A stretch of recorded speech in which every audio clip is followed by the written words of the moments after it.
Good afternoon! Wow. Welcome in on this glorious Monday to Danny and Dusty. How are you, sir? I'm doing good. How you doing, buddy? Panic! Ma! We're all panicking. That's how we're doing. Panic in the streets. Blazers get jumped in the lottery. We'll have a lot on that today. Other than that, I'm fine. Actually, that didn't affect my day one bit, to be quite honest. It was the draft lottery. It's about, we went over this on Friday. I wasn't going to be invested in that. No. Because I just wanted to find out where they picked in the first place. And the disaster scenario that we talked about on Friday, that sure happened. But that didn't ruin my day one bit. The more I started diving into it, the more I was like, it's really not a disaster. And it wasn't even the this is, okay. We'll talk about it a little bit. We're going to buckle in for that. It's fine to be disappointed, but 10 minutes before the lottery drawing, everybody was talking about how bad this draft is, and it's like, you can't have it both ways, guys.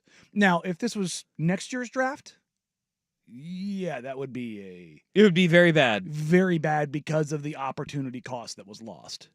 The opportunity cost right now is not that significant. Okay. Well, we're going to have to talk about Yeah. that.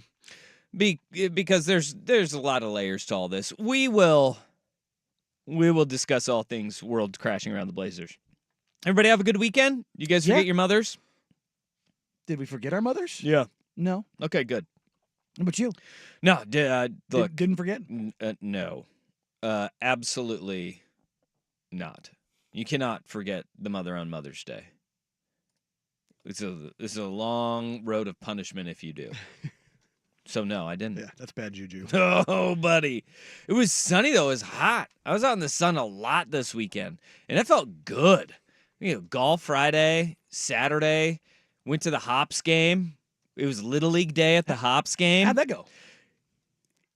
It was very hot. Mm. The hottest day of the year, and it was like, yeah, show up to the game an hour and a half early. Just baking in the sun.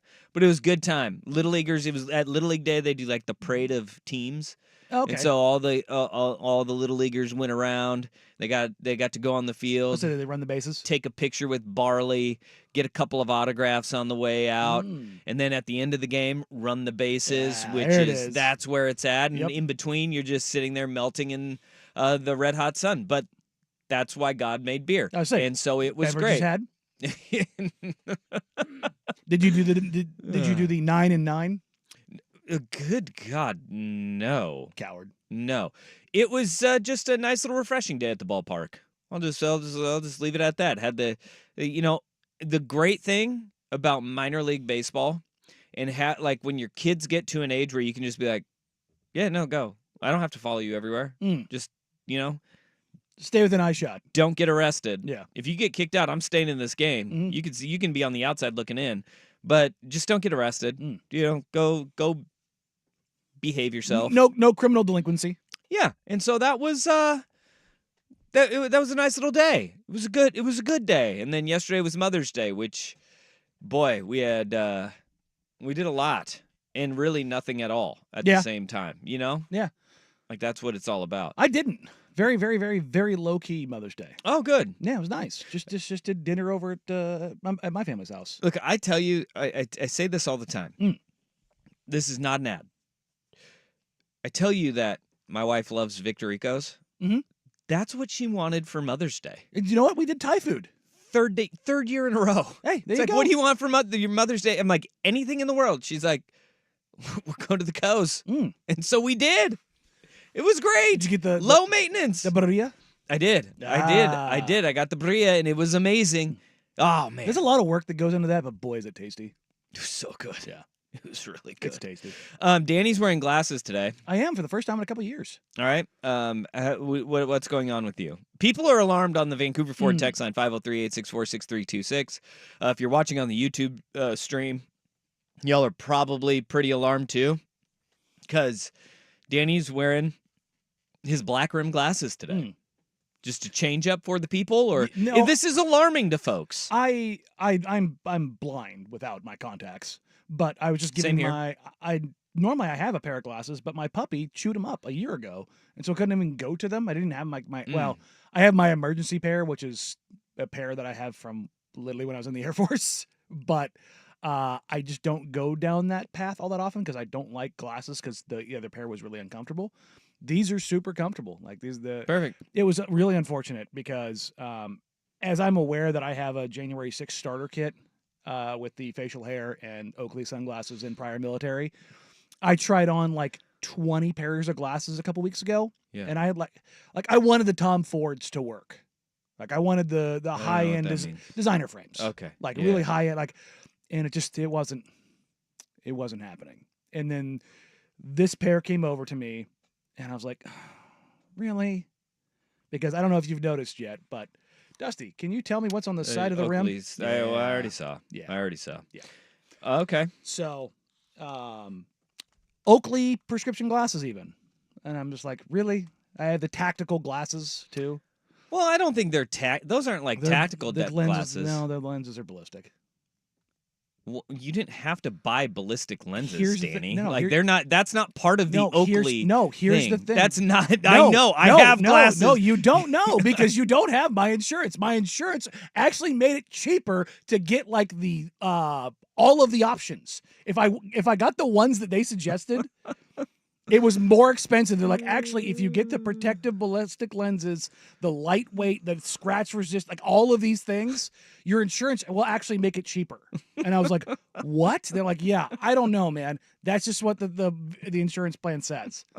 And I was like, you're kidding me. Then they did like the whole like pricing points for everything. And I was like, for the love of God. Okay, just go with just get it. You're not going to shoot your eye out. No, but I did not get the what is it, the ones that darken and lighten. Oh, the transition shades. Yeah, the Ron Rivera specials. Yeah, did not go that route. Yeah, my brother's got some transition lenses, and I want nothing to do with that. No. Because, sure, it's great. You can walk outside and they turn to sunglasses. But when you walk back inside, it takes a hot minute. You're wearing sunglasses indoors until it fades up and goes to normal. And it's not like the old T-shirts that change color with the body temperature. That doesn't seem like it is something that we really want to rock with, But okay, so you have your bulletproof eyeglasses on. Yep. If somebody tries to shoot you directly into the eye, I'm sure it'll stop. It will stop. Definitely. Yeah, it definitely won't send a shard of glass into your eyeball. No. That's a weird thing to be like, you know what? Bulletproof eyeglasses. Yeah. We're gonna go. I don't know why that's the thing, but it is what it is. All right. As this text just says, nerd. Mm-hmm. I got glasses. I never wear them. No, it's. I mean, like I'm leaning into. Hey, you gotta just protect your eyes, man. Well, no, I mean I'm leaning into it now. I mean, just the glasses, the long hair. It's all falling apart. I mean, you can control both of those. I know. I'm just like I said. I'm just leaning into it. Yeah, I mean, you can get a haircut. Just going full nerd. You can wear your contacts. Yeah. It does. This sounds like a choice. It does feel weird to not have my contacts in. It's taking me quite a bit of an adjustment. Yeah. Well, having bad eyes sucks, man. It's no bueno. It's no bueno. It's interesting when I take my glasses off and I'm reminded, oh, that's right, I can't see a bleeping thing. Yeah, it's never a good thing. No. And again, if you don't have glasses, you have perfect vision, screw you.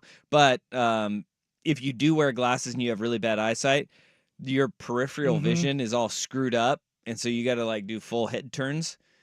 Your aggressive driving is probably going to be even more aggressive now. Well, the nice thing about these is that they are wider, and so my periphery's pretty well covered. All right. That did come into consideration. All right. With these, so. Well, I was just hoping that you got readers at Rite Aid. You went and got off the glasses shelf. I'm just gonna go ahead and put my readers on. Oof. No, I can't even do those because I've got one eye's nearsighted, the other one's farsighted. Oh, I love the guy, and this is always my favorite guy in the old coffee shop. The old guy who he's not going to screw with bifocals. He has his pair of eyeglasses on, and then he puts the readers on his nose. Oh, no way! And he'll look down. Oh, you've seen this guy before. I think, Rust, you may have a little bit of that guy in you. Do you ever do that? No, but I am nearsighted in one eye and farsighted in the other two. Yeah, So are I you? just have the. Hey. It's awkward. I have Put the you no guys line together. You guys bifocals. could have, a normal head. Yeah. normal like just one of you being nearsighted, one of you being farsighted. Yeah. Yeah. So I got the no line bifocals. You could just be like me and just blind in both eyes. Mm. It's okay. There we go. I'm all right with it. It's a blind show. Oh man. How did like, think about the this is the kind of thing where I go down this rabbit hole of like a couple hundred years ago. Yeah.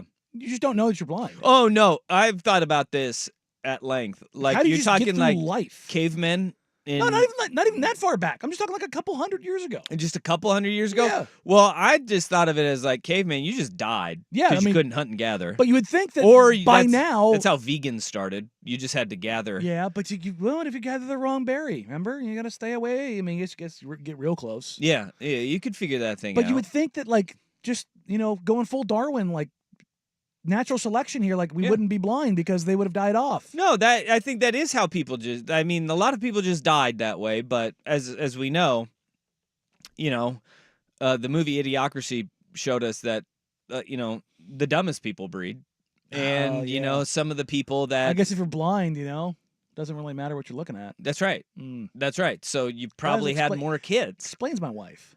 Whoa, whoa. Just saying.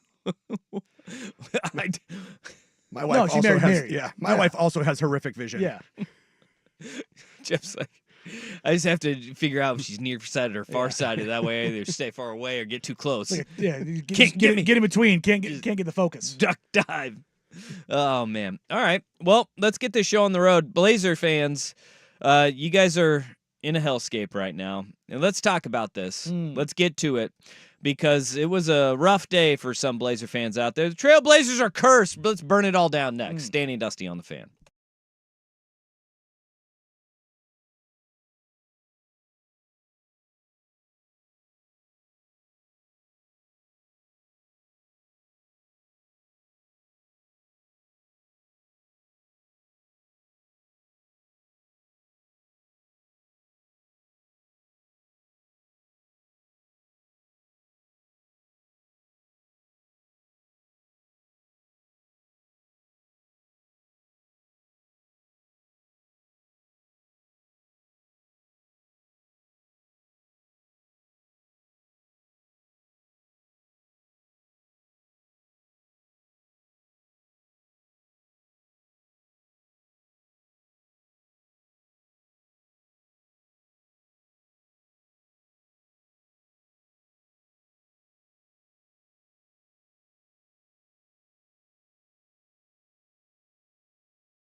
The Portland Trailblazers get jumped in the NBA draft lottery, losing 3 spots in the draft order. They will select 7th in June 26th. Is that it? June 26th and NBA draft. 27th. Oh, God.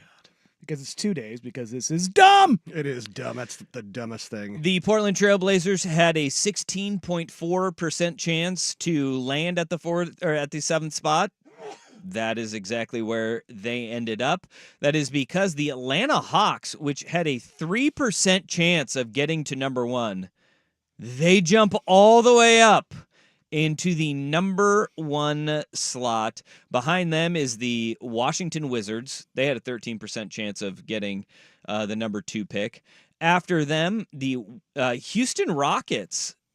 That's a nice little come up for them. Via the Brooklyn Nets, they jumped up to the 3rd spot, where they only had a 5% chance to get into that 3rd position. And then the San Antonio Spurs jump up 1 spot, completing the trifecta of teams to jump the Portland Trailblazers. And now, Rip City, look, they're in a pretzel right now because you tank. You have the 2nd worst season in franchise history, only behind the 71-72 season, and you were doing it to improve your lot in life in the draft lottery, and you end up getting jumped by 3 teams. Yeah, it happens. That's the process. And I've already had to argue with people who don't understand math more than a few times. You don't tank for a particular pick. You tank for the opportunity. There are 3 different paths for developing a franchise: draft, trade, free agency. Portland, and really 27 other teams, don't really have the opportunity for free agency. Miami, LA. If you want to throw New York in there, fine. And it even took Jalen Brunson's dad being in New York for it to work. So you take free agency out of this. So you have draft and trade. Did the Trailblazers trade their best player in franchise history likely last year? Yes. Okay. Were they able to trade that for players that were impactful right now? Yes. DeAndre Ayton. I'm talking like all-star caliber, trading Paul George in his prime for Shai Gilgeous-Alexander and 5 picks. No. No. Okay. So that's out the window. So you could move DeAndre Ayton. You could move Jeremy Grant. You can move Malcolm Brogdon. You can move Time Lord. You can move all those guys for different assets, different pieces, all those kind of things.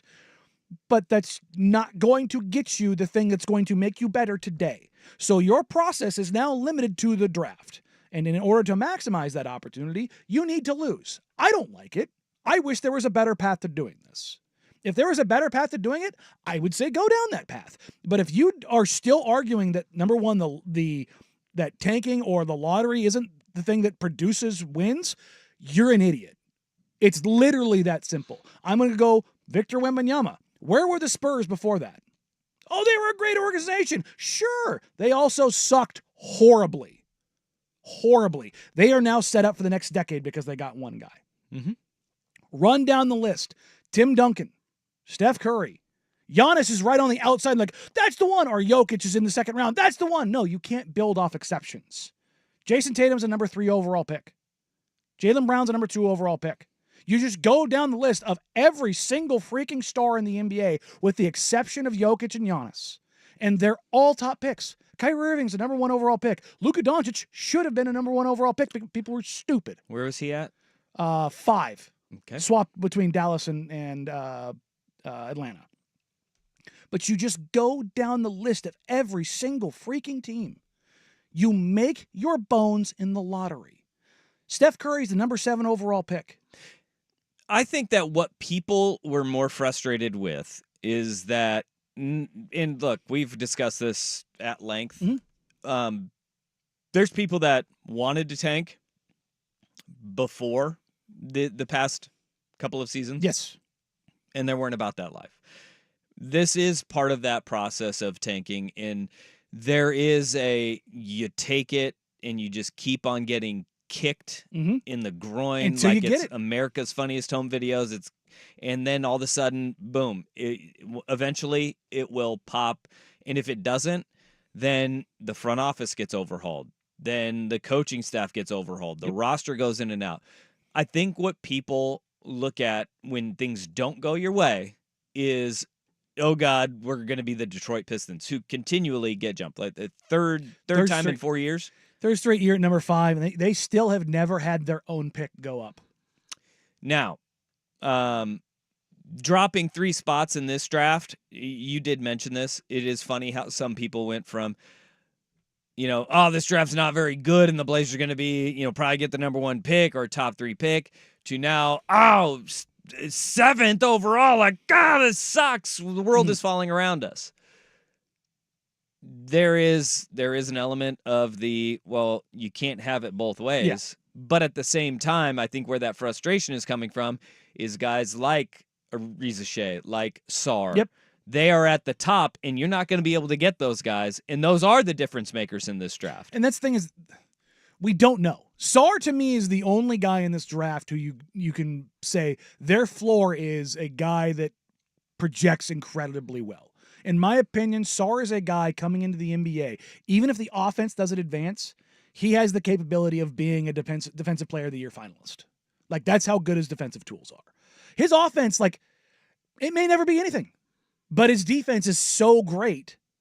His length, his mobility, all that stuff is so rare that's enough. Everybody else is a guess. Everyone else is a guess when you're talking about potential.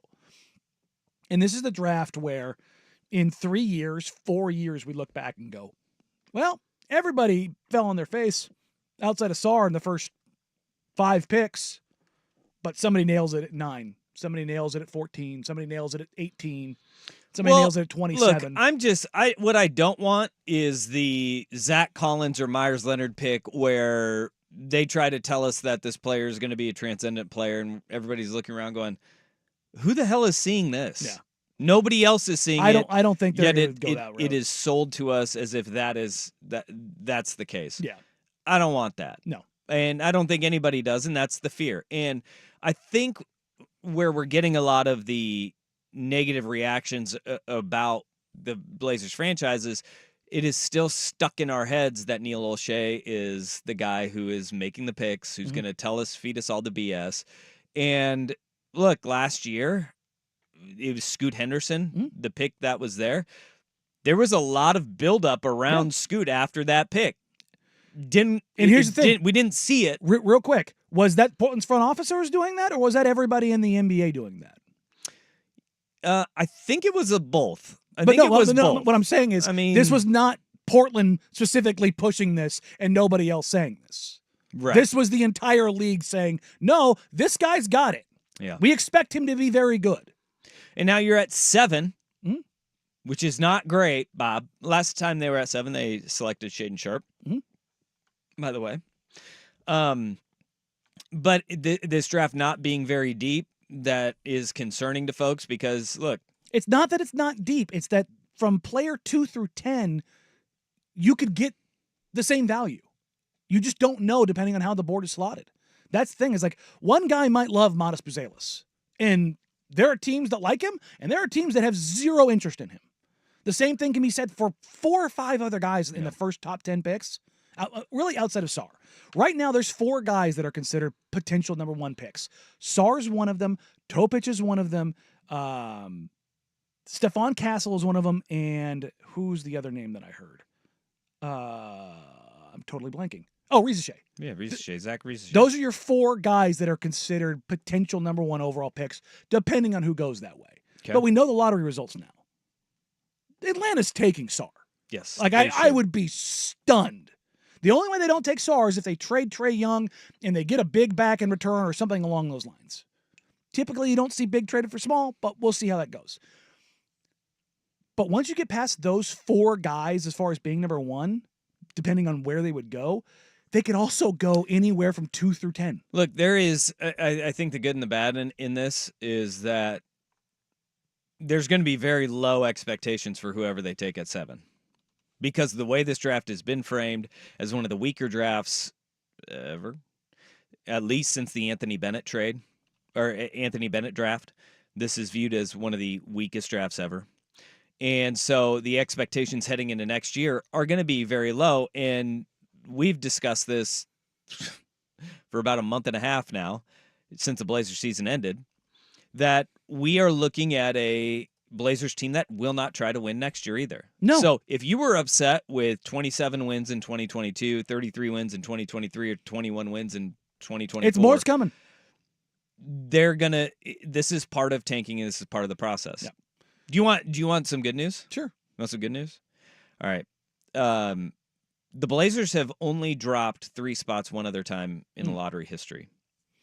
That was in 2006 when they dropped 3 spots, ended up drafting Tyrus Thomas and trading for LaMarcus Aldridge. Victor Kriapa and Tyrus Thomas for LaMarcus Aldridge. And they also traded Randy Foye, who was a number 7 overall pick, for Brandon Roy. The next year, the Blazers jumped 6 spots in the lottery, got the number 1 overall pick, and drafted Greg Oden.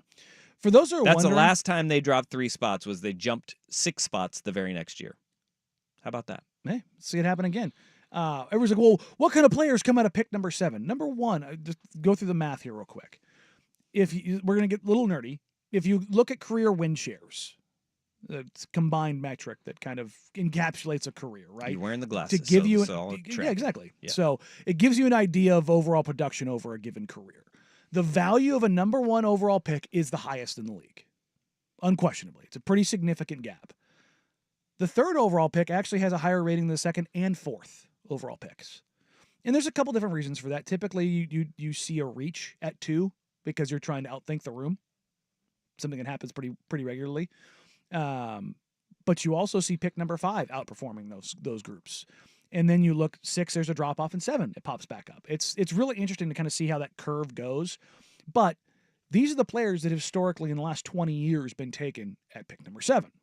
Kobe White, Wendell Carter Jr., Lauri Markkanen, Jamal Murray, Julius Randle, Harrison Barnes, Steph Curry, and then Randy Foye, who was traded for Brandon Roy. Here are the guys that busted, really, in the last 20 years from the 7th overall pick. Killian Hayes, Emmanuel Mudiay, Ben McLemore, Bismack Biyombo. Yikes. The hit rate is significantly higher. And Ben McLemore, though, but we need to look at these in terms of drafts that are talent rich. He was the 2013 draft. And drafts that are not talent rich. Ben McLemore was in that 2013 draft, which infamously had Anthony Bennett as the number 1 overall pick. Victor Oladipo was 2. Otto Porter Jr. was 3rd. And I mean, that draft was seen going into it. Not a good draft by any means. Oladipo was the guy, and then they decided to get cute. But Victor Oladipo, he was good for 3 to 4 He was really years. good until his body broke down. Yes. But we have to look at it through that lens as well, right? And that 2013 draft was not great by any stretch of the imagination, but other guys that were in that draft right behind Ben McLemore was Kentavious Caldwell-Pope, Trey Burke, and then C.J. McCollum in the 3 picks following Ben McLemore, right? Not a great draft, not deep in talent, not star-heavy by any stretch of the imagination. Again, and Blazer fans don't want to hear this, 7 is going to be a role player. Well, here's the other thing about 7 this. is going to be a role player. With the exception of Biyombo, Hayes, Mudiay, McLemore. What do you notice? I don't. They're all guards that were reached on. Okay, guards that they took a reach on. No. Portland knows nothing about that. What guards have they reached on? If anything, they've done well with guards, and just guards that don't live up to the hype that we all give them. I mean, are we doing that after 1 year of a 19-year-old? No, I'm not talking about Scoot. Telfair? But like we prop these guys up, and they just don't work out like everybody. Well, organizationally with CJ, propping him up to be all-star caliber player. Sure, but he was still good. He's still good. Especially for his draft slot. Still good. Yeah. Still good. A solid, good player. Yeah. You know, Anthony Simons, who's a very good player. Who's a very good player. But overall the pick. organization tried to just tell us all that, hey, he's going to be a star, right? Like, they're good players. Yeah. I'm not saying that they're not good players, but I don't think guard is what anybody wants to hear, Like, that's what No. I'm saying. Oh, no, Here but- in but Portland, that's what I'm- nobody wants to hear about a guard. What I'm saying is they reached on Yeah. guards. Historically, those are the guys who've been busts. I get the jokes and the memes of Portland guards, but we don't have to be this dumb. This organization under Joe Cronin, they haven't gone guard. They've gone guard once. They've gone 6'7", 6'8" guy. And that's everyone they've drafted. And that is is bigger. awesome. Like, that is awesome. I get that. Get the Neil freaking brainworm out of your head. Well, that's what I'm saying. Is that's what get it out of your head. But that is the thing that people are. It's like dumb. we had a decade of it. Though I know. It's not the same person. I'm not saying it. I'm not saying that. But it's where fans are conditioned to right now to not trust organizationally, and they have done a far better job. Like, look, what they did last offseason, I actually thought was really good, right? In going and getting guys like you were talking about, whether it's in the draft, getting Scoot at 3, that's where you were at. And nobody was saying, don't pick Scoot. And like the people that are out on Scoot right now, it is far too early. You cannot be out on a rookie. Far after a too season. early. Not only that, no. I've talked about this before. This is not a hindsight thing or me being a guy who covers the Blazers thing. I'm like, where would you put Scoot in a redraft right now? It's like 3rd. Yeah. As the same spot that every other GM spot. would put Scoot Henderson. Yeah. It's 3rd still. That's not but then going out in trading and getting Tumani Kamara as part of that trade with DeAndre Ayton coming here. Like that would all of those things are good, and you're sitting there and you're going, this isn't the same path that Neil took us down. But the problem is that people have Neil in their mind, and the guy that was there at 3 that they should have took, that they did take, and that is going to still be here in Portland, and he will progress, hopefully, fingers crossed, is Scoot Henderson, right? But he was a guard. And that's where people are like, they're just going to go guard again. And then what is the first name that has been popping up for people around here is Nikola Topic, right? Who's just 6'6". He's 6'6". Yeah, like, he's big. There's a difference. He is not a 6'3" guard that can't play defense. Yeah. Right? Okay. Let's get to it then. Where do the Blazers go moving forward? Your feedback on the Vancouver Ford text line, 503-864-6326. Danny and Dusty on the Fan. This is a PGA Championship Week edition of Danny and Dusty. Brought to you by Langdon Farms Golf Club. Now, from the Fan Sports Desk, a SportsCenter update on 1080 The Fan. This update brought to you by Crunch Fitness. Memberships as low as $9.99 per month. Find your Crunch time in Portland, Vancouver, and online at crunch.com. First on the Fan, the NBA draft lottery gods not kind to the Blazers as they were jumped by 3 teams, falling all the way to the number 7 pick. They still also received the Warriors' number 14 pick in next month's draft. The top 3 are the Hawks, Wizards, and Rockets. In the playoffs, the Cavaliers looking to tie the series at 2 games apiece, hosting the Celtics. Jarrett Allen is out. Donovan Mitchell not present at shoot-around this morning due to a calf injury. It's a 4 o'clock tip. The Celtics are 8.5-point road favorites. That's followed by the Mavericks looking for their 3rd straight win and a 3-1 lead in the series, hosting the Thunder. Luka Doncic dealing with a knee injury but was able to participate in shoot-around this morning. Tip around 6:30. The Mavericks are 1.5-point favorites, both games on TNT. Over in baseball, the Mariners start a 3-game set this evening with the Royals at T-Mobile Park. George Kirby on the bump for Seattle. Brady Singer for Kansas City. 6:40 first pitch on Root Sports. Mariners hanging on to a half-game lead over the Rangers for the AL West lead. And out of the NFL, multiple reports say the Buccaneers have agreed to a 4-year, $84.1 million deal with $45 million fully guaranteed, making him the highest-paid defensive back in league history. More sports scores and stories in 30 minutes. I'm Jeff Rust at the Fan Sports Desk. Listen live or on demand on the Odyssey app, the Fan's desktop player, or tell your smart speaker to play 1080 The Fan. Do it every morning. Dirt and Spray. Weekdays 6 to 9 a.m. on Portland's Sports Leader. 1080 The Fan.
Danny's glasses are getting fogged up over here because everybody's getting them all hot and bothered.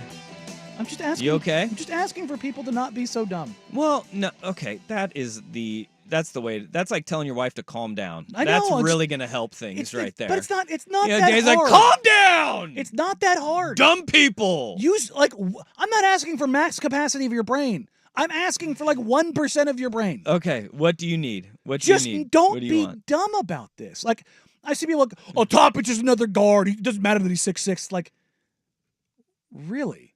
It doesn't matter that a guard is plus size for his position? Because if I look around the entire NBA, it's the thing that matters the most outside of an otherworldly ability to shoot. Yeah. What makes Shai Gilgeous-Alexander great is that he's 6'6" with the ability to stop and start everywhere. Shai doesn't shoot. It's that he's big. There's a difference. I'm sorry, I'm laughing at No, you. Your face is turning but so red. It's like I don't get I don't understand the willingness to be so bleeping stupid. Well, stop. I don't understand it. Hold on. Okay. Like, I know I do this All right. a I lot know. more than everybody else. Yeah, you're but- way too far in the weeds on this. But it's like there's like very, very, Yeah. very 30,000-foot Okay. view stuff that's just like, guys, we're making this way, way too difficult. Okay. This is how I think most people see it as. What is the last position group the Blazers need to draft? There's none. Guard. No, right? there's none. Well, they have but- nobody. but If they hold on. think if they think hold on. Topic is Stop, better, Stop. no. Hold Draft on. over anyone. Hold on one second. And I'm not talking to you, Danny Meringue. What is the last group that people look at their roster and say they don't need any more players there? It's guard, right? Because you have Scoot, you have Ant, you have Shea, Mhm. you have Brogdon, right? You already have Sure. four guys there, right? And so I think what most people look at is they go, why would we need another guard? What we need power forward. We need help at small forward, right? Like that's where people's minds immediately go to, and they're like, another guard. Okay. That's where most people are coming from. Whereas if you look at this Portland Trail Blazers roster, the fact that Malcolm Brogdon he has a jersey, but he hasn't never really played that much. He's literally being shopped right now. And he won't be here. No, he won't be. Okay. here. I would imagine there's going to be somebody else that's moved from this roster. Yeah. And as part of a package, maybe another guard goes along too, right? And I don't know who that is or I mean, it could where be they Ant. go. Like, it could be Ant, yeah, I mean, right? there's The been- Orlando Yeah, rumblings there's that been plenty. started. Look, there's plenty of teams that are interested in Anthony Simons and whether or not that's going to be a long-term thing here in Portland. And so you look at that and you go, okay, now if you take two out of that logjam at the guard position, then what are we looking at, right? We're looking at it makes a whole lot more sense to draft a guard at 7, right? But I think I think we all just get lost in, oh my God, another guard. Well, if it's the best damn player there, you take that player. The Blazers do not have a foundational piece, and if they think that somebody has the potential to be a foundational piece, whether that's their first, second, or third best player, you take that player regardless of position because this is how you get out of the lottery. And this is how you avoid, like, not drafting Giannis or what. If you believe in that guy, You take him. go and take You him, take him. right? Yes. Okay. Does that help at all? Does that make you any less angry? It's not me. I'm talking about the people that are consistently in my DMs, Well, in I'm my worried mentions, about in my YouTube I'm worried- comments, I'm worried- on the text line. It's like, I think you're going to have an aneurysm. I know, I'm looking for the one little ray of hope of somebody not being outright dumb about No, this. but I don't think they're being outright dumb. There's a difference between being outright dumb and then just not knowing as much as you know. No. But I think there is, and I think that when we look at this, where the Blazers are right now, there are so many damn holes. You can't afford to just blaze right past and say we took a power forward because we needed a power forward. We took a small forward because we needed a small forward. This roster won 21 games last year, and it was banged up. It was injured. It was not great basketball when you lose by 60 a couple of times, right? No. But you can't just blow past the fact that this team has got to take the best player. Yeah. And I think that's where losing 3 spots in the lottery, bumping back to 7. Look, that it's part not of it, like, the worst. it's a It's bummer. not the worst thing in Yeah. the world. It really isn't. Would it have been nice to get 1 or 2? Hell Yes. yeah, it would have. But in this draft, it's not like it's not a well, you're just spinning this. No, like I said this coming into this lottery. I talked to a dozen different GMs who all said the same thing. Yeah. That there's only one guy that they really are like, yeah, I could give him a number 1 salary slot. So if you're not getting one, it is a better position to be for not Okay. Look, 7, 5, 6, it would be better. Sure. But we're splitting hairs. Yeah, we are. Like we're just splitting hairs. We are. And look, again, this team is not going to win this year. Intentionally. They weren't planning on winning No. this year because next year is the draft where you want the lottery gods to be in your favor. Yes, you want number 1 next year. Because how many teams have won the lottery in back-to-back years? I don't think anybody. I don't think anybody ever See? has. Huh? That'll be the year that Detroit finally wins. No, dude, yeah. And there's a lot of people really. Look, if you're a Portland fan and you're miffed, you have nothing to complain about. You have nothing to complain about. The Pistons just had a franchise record worst season by leaps and bounds, and it was entirely unwatchable. And they've been in the lottery, and yet they landed 5th for the 3rd time in a row. And That is so brutal. and from 1, they go back 4 spots. But you know what? The NBA is proving they were right in the adjustments that they made to the lottery to flatten those odds out in that top 3 or top 4 to make sure that like they don't want teams to be the Detroit Pistons. it's not going to stop them. They don't want teams to do that. No, because it does help. Yeah. But at the same time, like Atlanta, dude, they just got a golden parachute right there. They got a It golden is funny that parachute. they're going to trade Trae Young, and they got the number 1 overall pick in the same summer. Yeah. They're going to be able to fundamentally overhaul their roster. Houston, we're not talking about Houston. Getting Brooklyn's pick, yeah. Woof, Going up to number 3. that is huge. So they've got Jalen Green, who's a number 2 pick. They've got Jabari Smith, who's a number 3 pick. and they I weren't mean, bad at the end of the year either. No. They were playing good. All right. You want a little rumor mill? Yeah. Oof, hell yeah. Jalen Green, Alperen Şengün for Kevin Durant. Oh, KD in Houston, huh?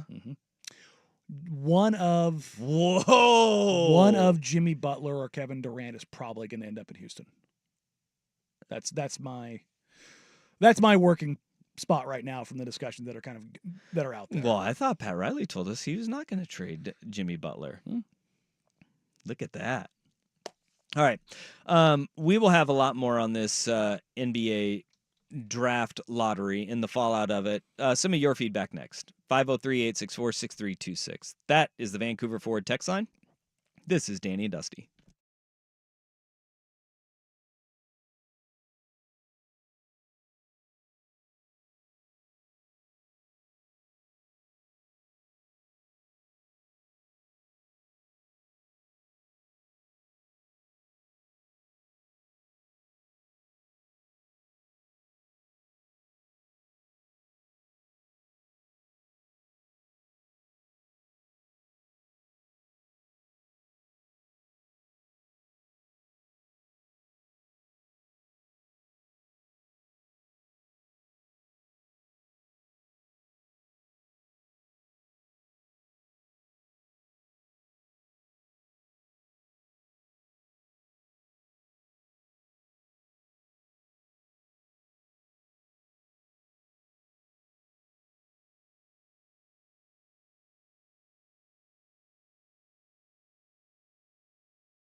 503-864-6326. That is the Vancouver Ford text line. Your dollar goes further at Vancouver Ford. They treat you right before, during, and after the sale.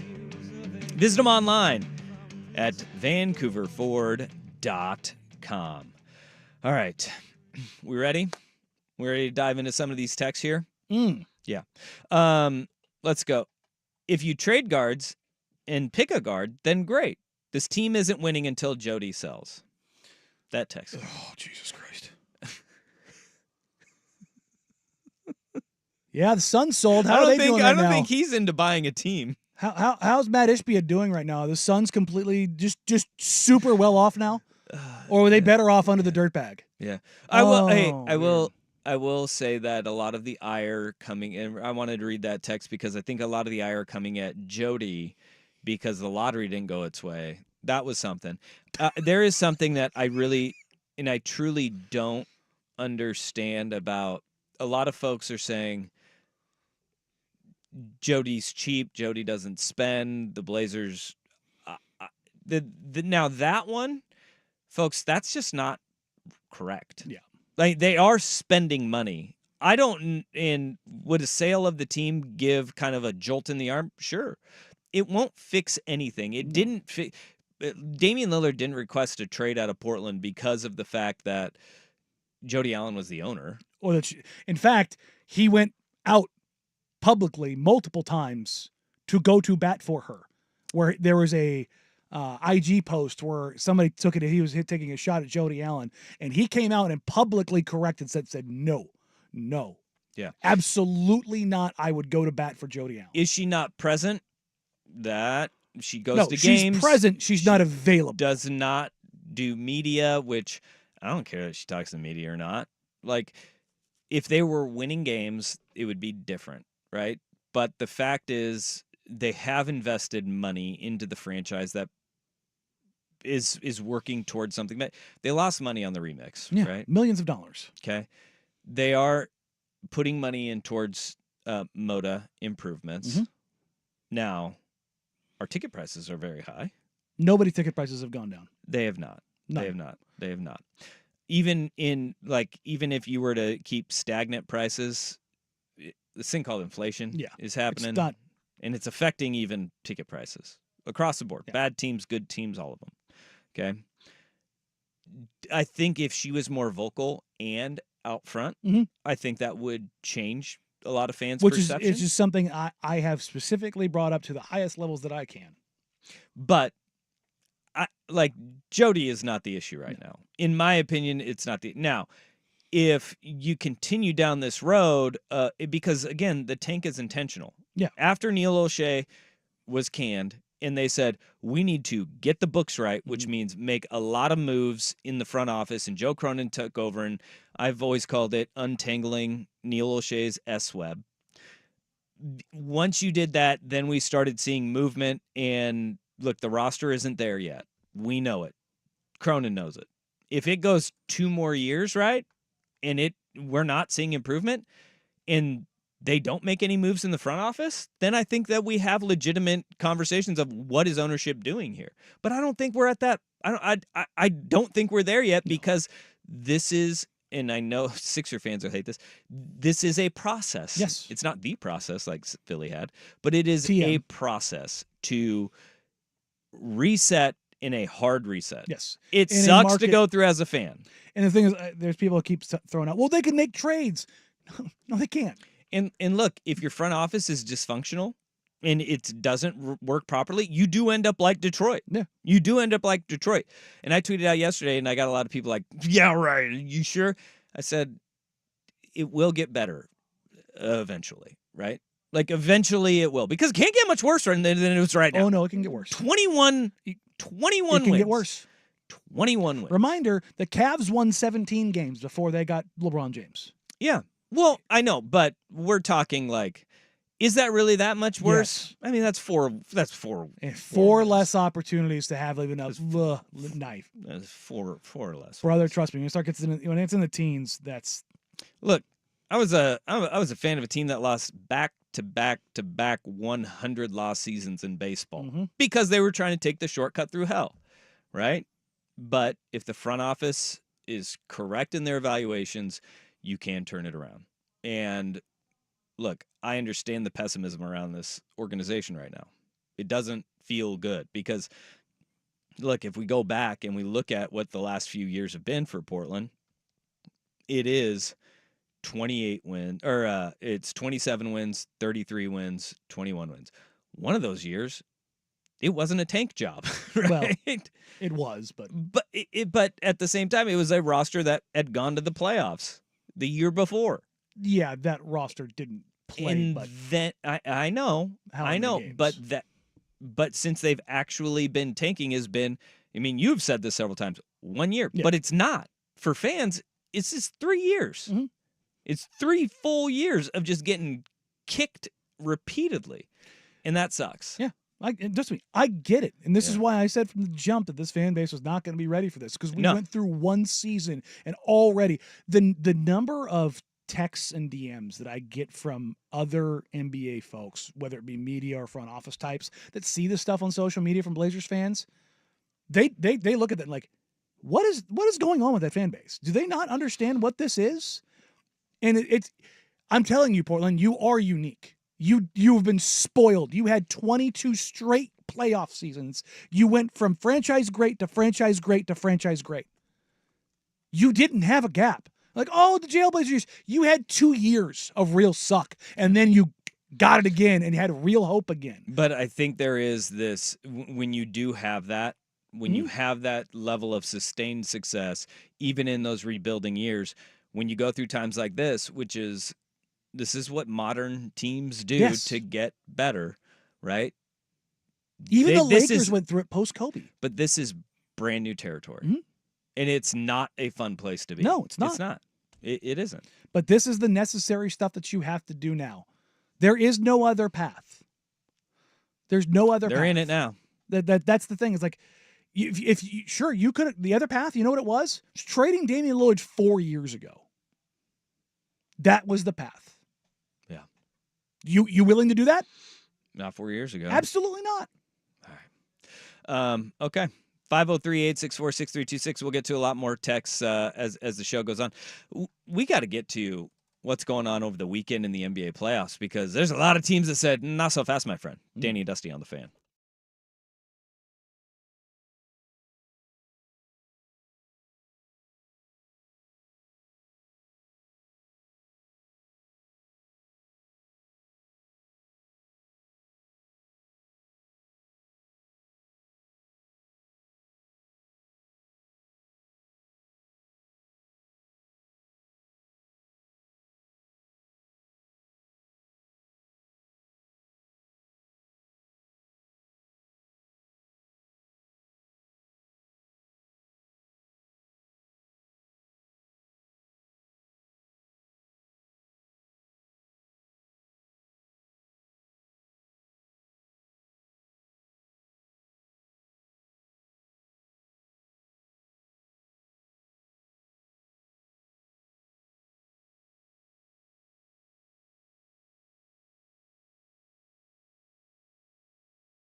All right, a little housekeeping there from the last hour.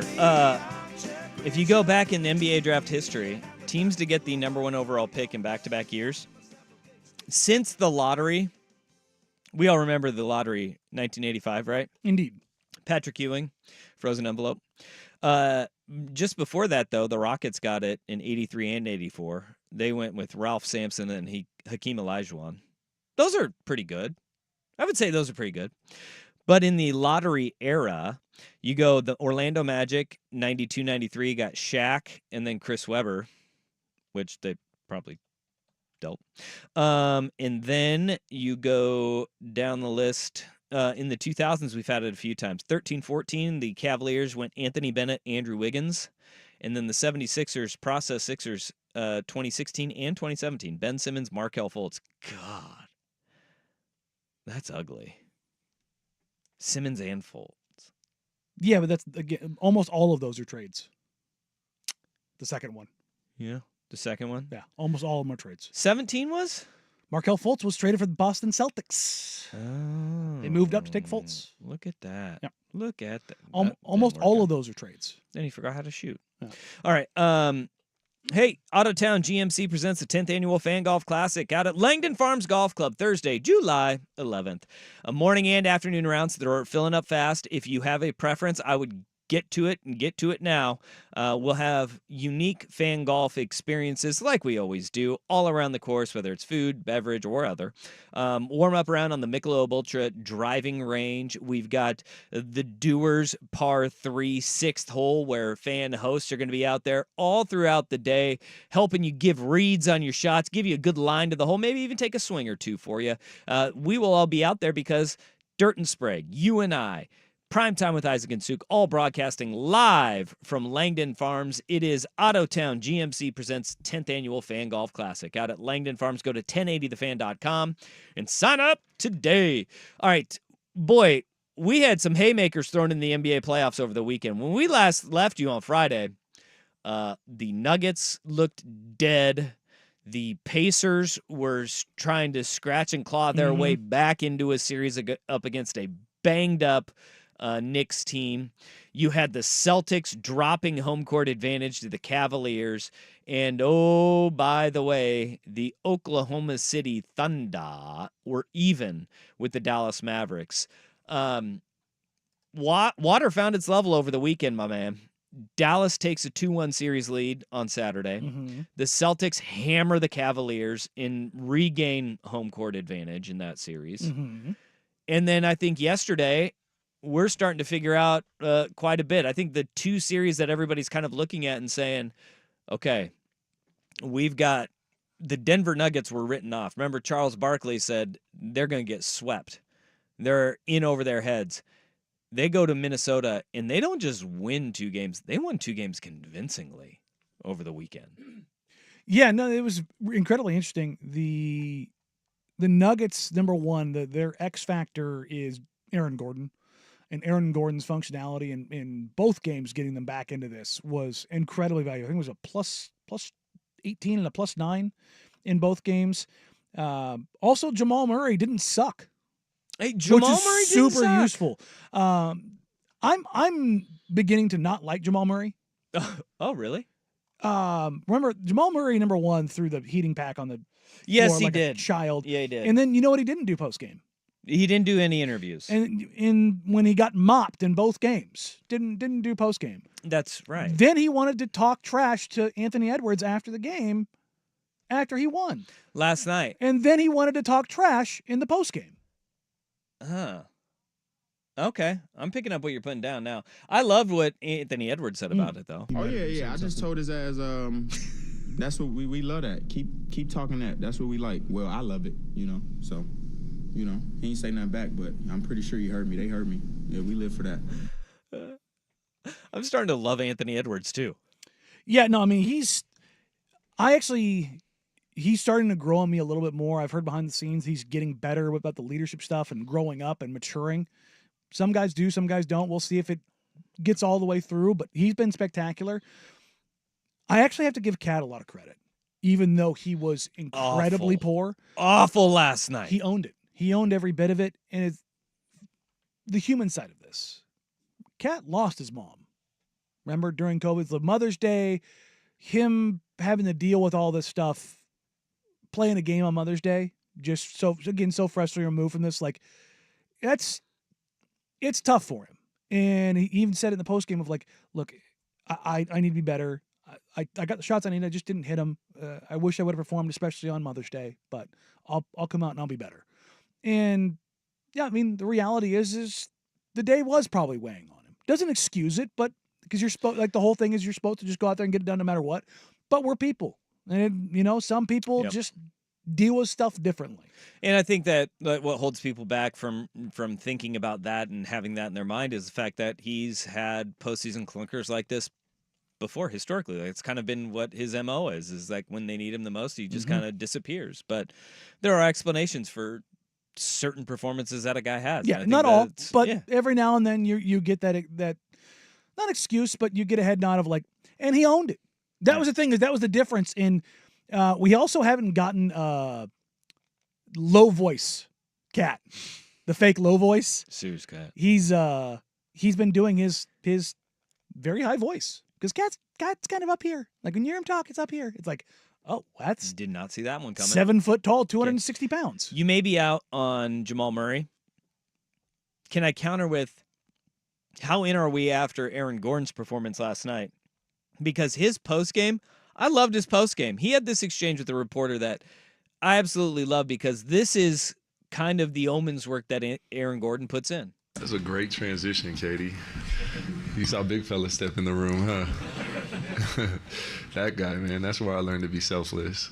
I learned it from him, man. He's the best basketball player in the world, 3-time MVP, and he's the most selfless, humble dude that you'll ever meet. So if a 3-time MVP can do it, I can do it too. He is one of those guys that never really forces the issue. And last night, Aaron Gordon has had some games where you're like, where is Aaron Gordon at? He was a detriment in game 1 to the Denver Nuggets. But his performance yesterday, he started the game 10 for 10 from the field. I think he finished 11 of 12 from the field. He was absolutely incredible. And for everybody to kind of, you need those role player performances, right? I love watching Aaron Gordon play because of the fact that, he has that kind of selfless nature where how many guys in the NBA are unwilling to take that back seat. And it's not just second fiddle. He plays third or fourth fiddle at times in that Denver Nuggets offense. And on the defensive end, he just works his butt off. Yeah, Aaron Gordon, and let's go ahead and highlight this here real quick. The Denver Nuggets are made up of Nikola Jokic, drafted during a Quesarito commercial at number 41. Aaron Gordon's number 3 and Jamal Murray's number 7. Just a quick reminder of you can build teams through trades. Yeah, you're still getting lottery talent. Aaron Gordon wanted to be the guy early in his career because everyone wants to be the guy when you're drafted top 5 in the NBA. That's just the reality. And he was never that kind of player. And I hesitate to say not that good, but it's not the kind of player he was.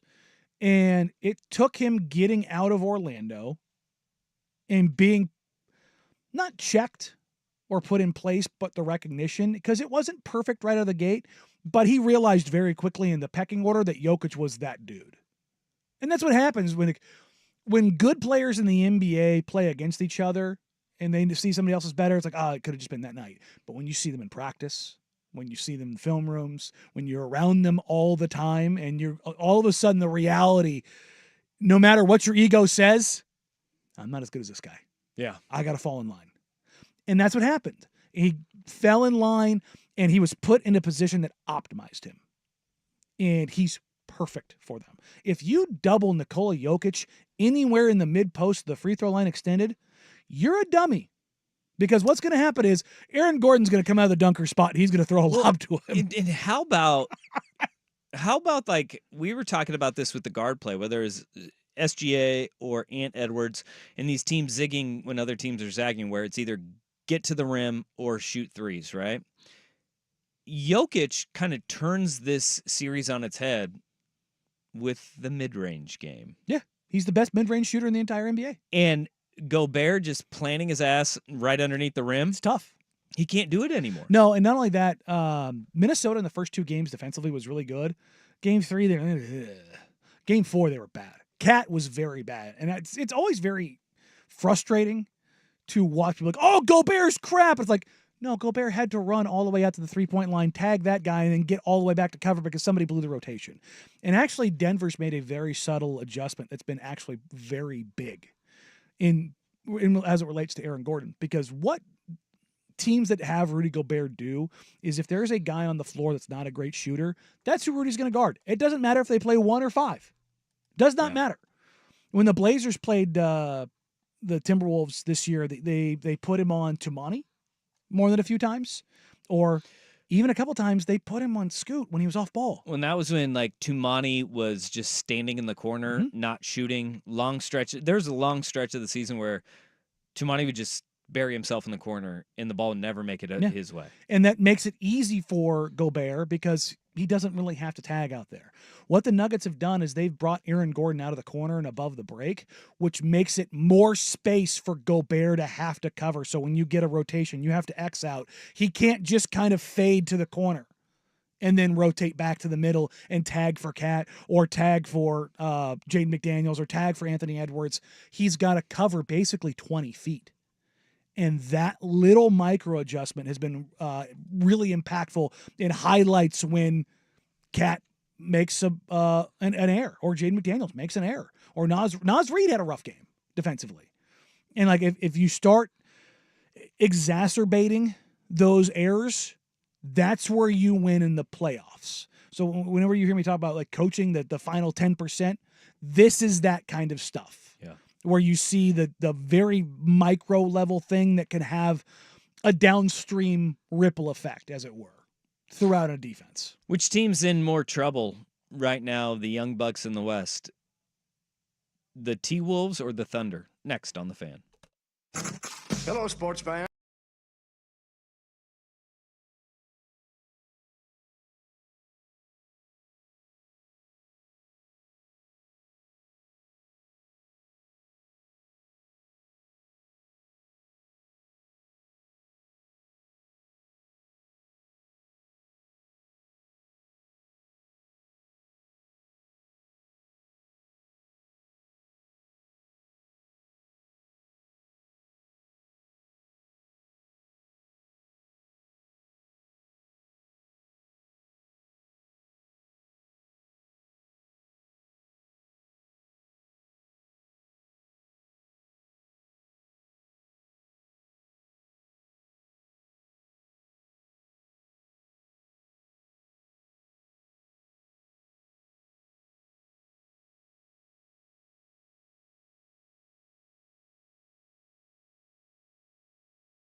All right, which team is in more trouble?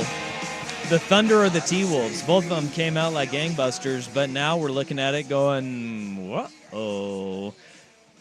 2-2 series tied between the Nuggets and the Timberwolves. Mavericks hold a 2-1 series lead heading into Game 4 tonight. I think it's the Timberwolves because number one, you're already 4 games in. It's scary hours for sure, and you're playing the champs.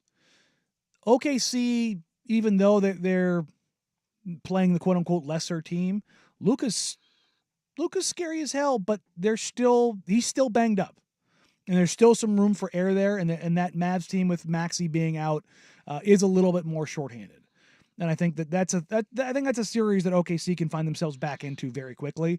Whereas Minnesota, Minnesota, man, look, as high as everybody got on them and as everybody wanted to crown them, still an organization that's the least successful franchise in the history of North American sports. Yeah, they're not good. That specter hangs over them. They haven't got over that yet. Now, they can bounce back, absolutely, but it's a tougher nut to crack as it gets to as it pertains to the reigning champs. I mean, you've got a 3-time MVP to deal with. Yep. And isn't it amazing? Jamal Murray looks a lot more healthy now. Interesting. I mean, he still doesn't look like 100% like playoff Jamal Murray that we know, but he found a little spark over the last couple of games that you sit there and you go, Denver may not be all that in a bad spot anyways. What about on the East side of things? Because Boston, there was panic in the streets. Again, we talked about this on Friday. We don't want to overreact to just one game. It was just one game, but it was the history and kind of this now becoming the legacy of Jason Tatum. They got back on the right track in a big way. Yeah, I'm not really worried about the Celtics in the grand scheme of things. In fact, things just got a lot easier for them because the Knicks are probably going to lose this series. The Knicks are everything that we were talking about with the mileage that Tibbs is putting on those guys. It's not just the injuries that are some of them being fluky. Other ones, guys are just, their bodies just can't handle it. I mean, Josh Hart hit a wall. Jalen Brunson is not okay, and they don't have a second scoring punch. And OG's been ruled out for Game 5 already, so it lets you know the hamstring it's strained. Yep, like it's at least probably a 3-week thing. Teams that win Game 5 when the series is tied at 2 apiece, 82% of the time go on to win the series. And that's kind of what I was talking about with the Denver Minnesota. It's crunch time. Whoever basically wins that game is going to go on to win that series. So. It's unfortunate for the Knicks because if they're healthy, I think they could have been a real challenge for the Celtics. Now the Celtics' path just got infinitely easier. Yep. Because listen, I like the Pacers. I really do. They are a player away in their starting lineup for being a team that really contends. Where do you think they go to try and find that player? They've got cap space. Even after they sign Pascal Siakam, they're going to have the opportunity. Words come out that the Bulls want to bring back DeMar DeRozan. Indiana's been rumored as a landing spot for DeMar. He would be a great fit there. He's just another scoring option. I'm not sure about the pace, but he's a guy that you can play with in the half court. And his playmaking is incredibly useful because you can run the offense through him. But that's the thing with adding a guy like DeMar DeRozan is that you can play with pace and not have him be the focal point of your offense because he shouldn't be. Tyrese Halliburton should be. Yeah. Pascal Siakam should be. DeMar DeRozan being an accent to what they do offensively when they do slow it down in the half-court game that's why his fit would be flawless. Stockpiling former Raptors is certainly a way to go about it, too. Yeah, it is. It is. In the city of Indiana, Indianapolis, where there you go. Caitlin Clark is the biggest deal. Easily. The biggest deal. Mm-hmm. Even over the NFL team. Yeah, well, give that a couple weeks. Well, I mean, give that a couple weeks. All right. Well, I mean, who's the biggest star on the Colts right now? Anthony Richardson. It's always the quarterback. Well, I know. Who just he played 4 games and got hurt twice. It's still the NFL. He's the biggest. She's the biggest deal in that city right now. Let's see what that looks like in September. Well, obviously, more people are going to care about the. I'm just talking about one person. They got Jonathan Taylor, Michael Pittman Jr., Ooh, Quentin Nelson. Quentin Nelson. Ooh, yeah, he's very Indiana. Indiana, they love them some farm bred offensive linemen. Yeah. That's for sure. You got Defoe on the Did you say defensive farm side. bred as opposed to farm fed? Yep, farm bred. Mm. You on the farm, raised on the farm. Oh, so you're not saying he's part cow? No. Oh, okay. No. I'm just saying he's a big ass human. But they don't have very many they don't have very many stars or marketable stars on the Colts right now. No, they don't. No, good team, but they don't have any high profile jersey sellers. Maybe A.D. Mitchell. You see, he's wearing number 10. Yeah, for the 10 guys taken in front of him. This is nice little salty like it. move. Jabari Walker had a great line when I asked him about his draft spot at Summer League his rookie year, and I asked him, do you remember? Do you kind of hold any grudges about where you were picked? Because you picked second to last, and he's like, yeah. The easiest thing about it is I only have to remember one name. Because there's only one name who was picked after me. Otherwise, if you're drafted in my class, I know you're ahead of me. So I don't need to remember the order in which you were picked. But he goes, yeah, I've got a lot to prove. I've got 57 other people that I have to prove that I'm better than. Who's the one guy? I can't remember who it was. Oh, man. But yeah, I thought that was a nice little chip on the shoulder line that he had. Yeah, I only got to remember one name. Yeah, that's what Brady should do. Instead of listing all the quarterbacks who are taken above him, just probably be easier if you just name the guys taken after you. Tom. Jeez. 10 wide receivers is a lot, though, in front of you. Yeah, it is. I mean, there was a run. And apparently his mood swings are what knocked him down on the draft board. So good luck to him. He may be the next most marketable person behind Caitlin Clark in Indianapolis moving forward. He has a big year. Seriously. How many people there have their own shoe? Caitlin. See? I don't even know who Hallie's with. Is he a Nike guy? I think he's a Nike guy. I don't know. Hey, quick shoe news. Shaden Sharp got his own PE. Yeah. Of what? What shoe? The Nike GT Cut 2. Okay. So it's a really popular shoe in the league right now. All right. From Nike. And so he gets his own colorway. Got his own player exclusive. All right. Nice. Yeah, a little come up in the world. Good for him. Not too bad. All right, coming up next, we got our worst day on the web, and there's a lot to unpack here. But first, here's the Big Kahuna SportsCenter update. This is a PGA Championship Week edition of Danny and Dusty. Brought to you by Langdon Farms Golf Club. Now, from the Fan Sports Desk, a SportsCenter update on 1080 The Fan. This update brought to you by A&E Plumbing, Heating, and Air, serving Portland, Southwest Washington, and the Gorge, online at aneheatingandcooling.com. It's hard to stop a train. First on The Fan, the NBA draft lottery gods not kind to the Trailblazers yesterday as they were jumped by 3 teams, falling all the way to the number 7 pick. They also still get the Warriors' number 14 pick in June's draft. However, the top 3 picks belong to the Hawks, Wizards, and Rockets. In the NBA playoffs, the Cavaliers look to tie the series at 2 games apiece, hosting the Celtics. Jarrett Allen is out. Donovan Mitchell not present at shoot-around this morning due to a calf injury. Tip at 4 o'clock. The Celtics are 8.5-point road favorites. That's followed by the Mavericks looking for their 3rd straight win and a 3-1 lead in the series, hosting the Thunder. Luka Doncic dealing with a knee injury, but able to participate in shoot-around this morning. Tip around 6:30. The Mavericks are 1.5-point favorites. Both games are on TNT. Over in baseball, the Mariners start a 3-game set this evening with the Royals at T-Mobile Park. George Kirby on the hill for Seattle. Brady Singer for Kansas City. 6:40 first pitch on Root Sports. And in the NFL, the Buccaneers have agreed to a 4-year, $84.1 million deal with $45 million fully guaranteed, making him the highest paid defensive back in league history. More sports scores and stories in 30 minutes.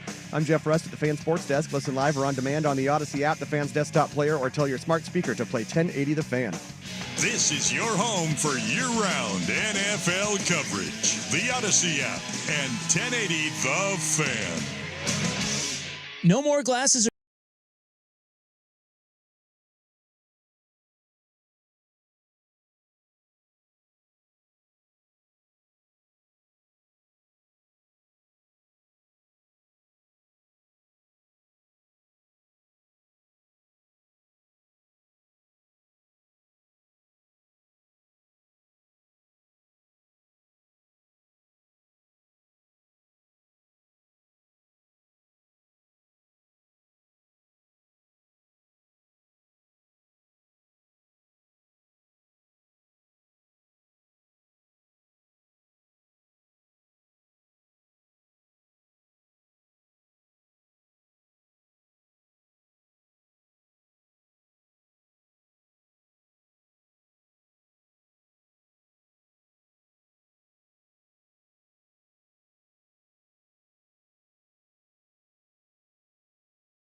And 1080 The Fan. That sucks. Ever had one of those days where the worst thing you could do, imaginable, is on display in front of thousands and thousands and thousands and thousands of people? Yeah, that's brutal, dude. Yeah, every day. Oh, boy. Boxing announcer Dan Hennessy absolutely fell face first into it in a boxing match over the weekend where Nina Hughes put her WBA women's bantamweight title on the line against Cherneka Johnson, and this was the result. Draw. Judge Keatley scores the competition 96-94, and Judge Nakamura scores the competition 98-92 for your winner by majority decision, and still the WBA Women's Bantamweight World Champion, Nina Hughes. A lopsided scorecard of 98-92 favors Nina Hughes and pulls a majority decision to go to 7-0 and retain her world championship on a night where Cherneka Johnson seemed like she was in control down the stretch and had a 167-133 connect advantage. And by the way, Nakamura, who had that 98-92 scorecard, will be the referee for Lomachenko. 95-95. Keatley scores the competition 96-94. Nakamura 98-92 for your winner by majority. Fighting out of the blue corner, Cedric beats. Is this guy for real? I'm dead. Is this guy Lieutenant Dan Hennessy for real? Holy He calls him crap. Lieutenant Dan Hennessy. He Steve Harvey'd it. Yes, the what was that, Miss Universe or Miss America? I believe it was Miss Universe, right? Yeah, Miss Universe. Didn't Warren Beatty pull one of those too? Like at the Oscars or something? Or, yeah. Yeah. Was it De Niro who did it too? Who he pulled the psych out and then said, "Oh, I don't want to pull a Warren Beatty here," and then just kind of whoop right at the end. You have quite literally, you got one job. You got one job. We screw up all the time, but how over the top he went to your reigning and still WBA champ, Nina Hughes. Read it backwards. And then it was like, ooh. Ladies and gentlemen, what was funny is Tessitore, because boxing is so broken and so busted, didn't go, oh my God, this is a shocking decision, because it's a lopsided decision. It's a unanimous decision where a 4-round difference between two of the judges would have, and he just went along like nothing mattered, totally fine. He didn't go, oh my God, because boxing is so broken that he was just like, meh, whatever. Tessitore even mentioned he's like 167-134 in landed punches. He was like, even though she dominated the later rounds, but it was kind of, he's like, I guess this is the most corrupted sport outside of figure skating. Didn't even register a blip. Well, Tessitore went back in on him because this was all on ESPN. I want to clean up this absolute clown show garbage amateur hour we saw with the ring announcer moments ago. Bernardo, what can you tell us? Yeah, there was heartbreak from Nina Hughes, and then heartbreak first from Cherneka Johnson. I have the actual scorecard, and Lieutenant Dan Hennessy admitted that he read the scores improperly. So the winner was Cherneka Johnson from the jump. It was just announced improperly. All right, that takes care of that. Let's move on, and let's hope that he can read the scorecards properly when we have our World Championship fight. An absolute clown show garbage amateur hour is what Joe Tessitore called it. My God. Okay. There's multiple layers to how stupid this gets. Okay. Because the woman who was initially announced as the winner, who was the previous WBA champion, she said post-fight, I don't get how you can announce the winner and then change the scores. It's a joke. I feel like I've been robbed big time. There's got to be a rematch. I didn't lose that fight. No, you lost that fight. You got the crap beat out of you. Yeah. Well, they just read the scorecard wrong. But that your brain works in that way that I didn't lose that fight when it was that lopsided. Like, what's worse? the announcer getting it wrong, the fighter getting it wrong, or Joe Tessitore absolutely crapping all over this guy on international TV. Yes, like because this fight the was lead up to the Lomachenko fight in Perth, Australia, and then they were simulcasting it, obviously in the States, but worldwide because ESPN has all of their networks across the globe, and boxing is one that they'll put everywhere. I'd like to say we've never seen anything like it, but we have. I mean, we quite literally have. The fact that the referee, too, when you watch the video, the referee's face, he kind of hesitates for a second and was like, okay, yep, I guess I'm going to raise the hand of that I'm supposed to here. It's all just so on brand for boxing, and that's what sucks about boxing, is because I think it's not just the fact that we don't have a heavyweight that is dominating the sport and that people can rally behind. It is because of all the corruption in the sport, top to bottom, right? I mean, like, people still want to watch fighting. People will watch big-time boxing matches. People will still watch UFC left and right, and the popularity of UFC was through the roof. Yep. And it's kind of plateaued off and gone down a little bit. They're making money hand over fist. People love watching the amount of money brutality in that sports. they make is nuts. But the wiggle room for UFC to get there, which also is a bit of a corrupt business as well, when you see how on much the money contract side Dana White makes, Yes. and the fact that guys can't make any money anywhere else outside of the purview of the UFC, but they at least know the fights are on the up and up in UFC, right? In boxing, it's completely different, and nobody trusts the judging. And now you can't even trust the ring announcers they anymore, can't get it right, including Lieutenant Dan Hennessy, which might be the worst nickname that you could have.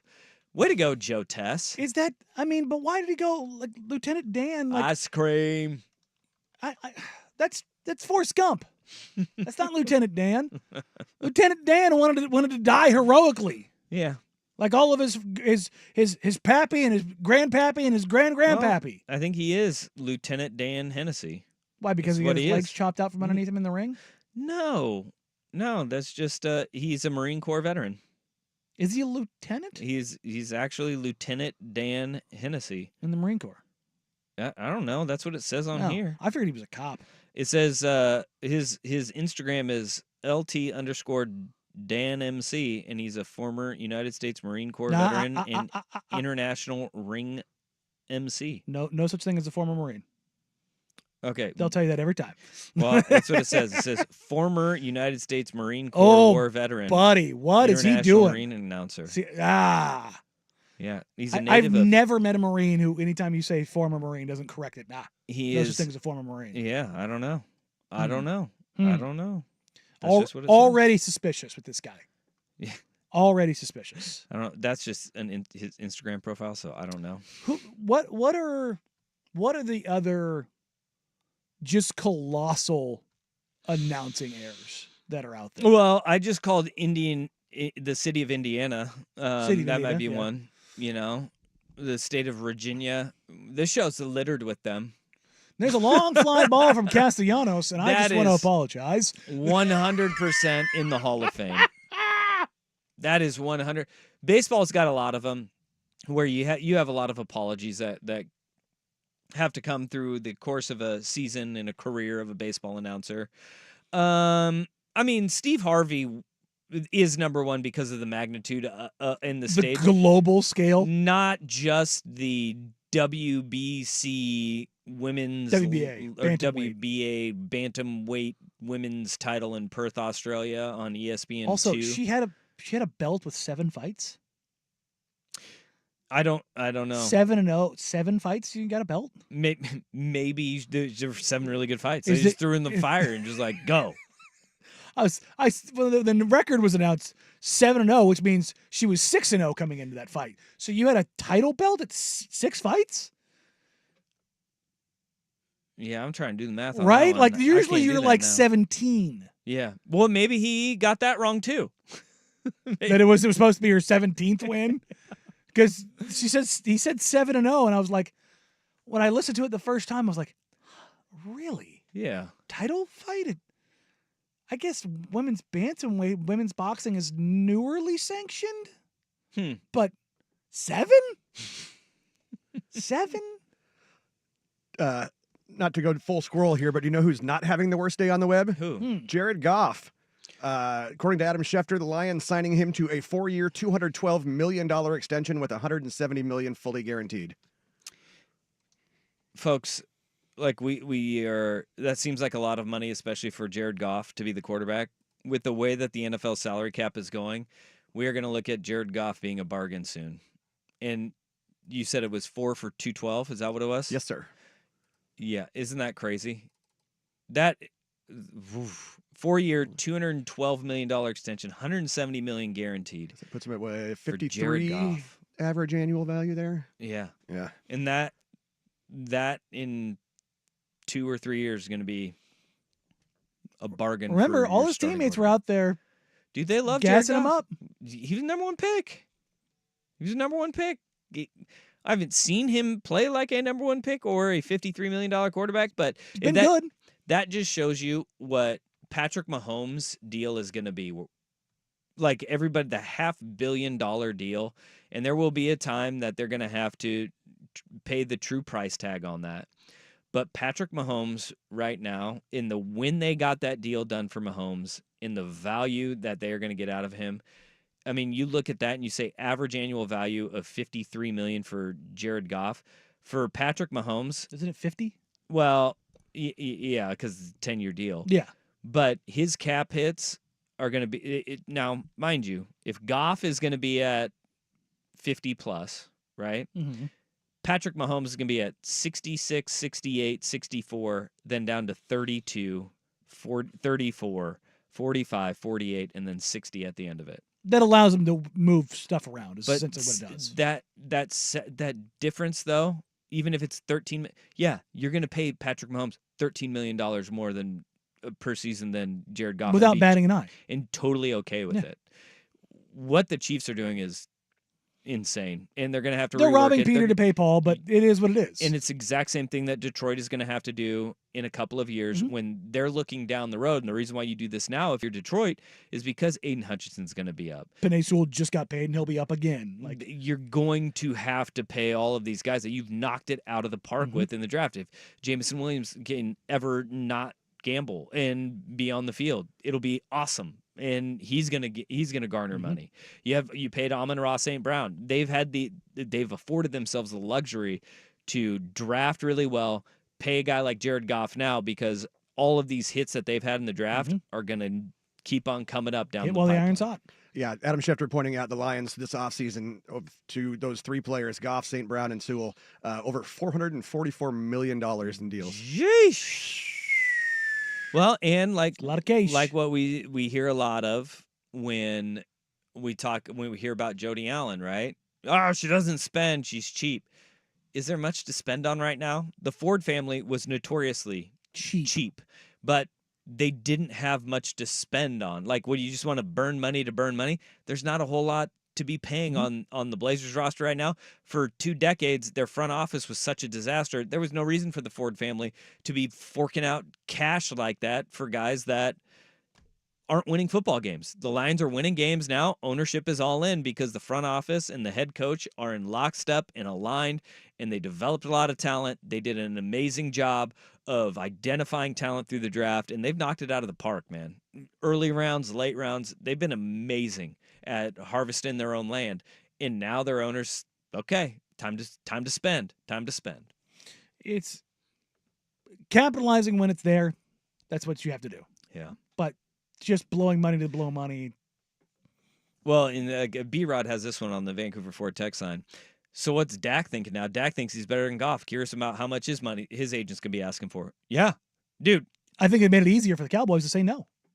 Yeah, we're out. Legitimately, like, we're not paying you that. They got a Super Bowl window in Detroit right now. They don't in Dallas. It's not a Super Bowl window, as much as Jerry wants to say it. So, all right, coming up next, we have a debut in Major League Baseball that's one of the best we've seen in quite some time, but not because of the stats, but because of what he does. Danny and Dusty, 1080 The Fan.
Next star in Major League Baseball might have made his debut over the weekend. LSU's Paul Skeens debuted for the Pittsburgh Pirates. And it wasn't the Steven Strasburg, oh my God, this is the best pitcher we've ever seen level of dominance, but it was pretty close.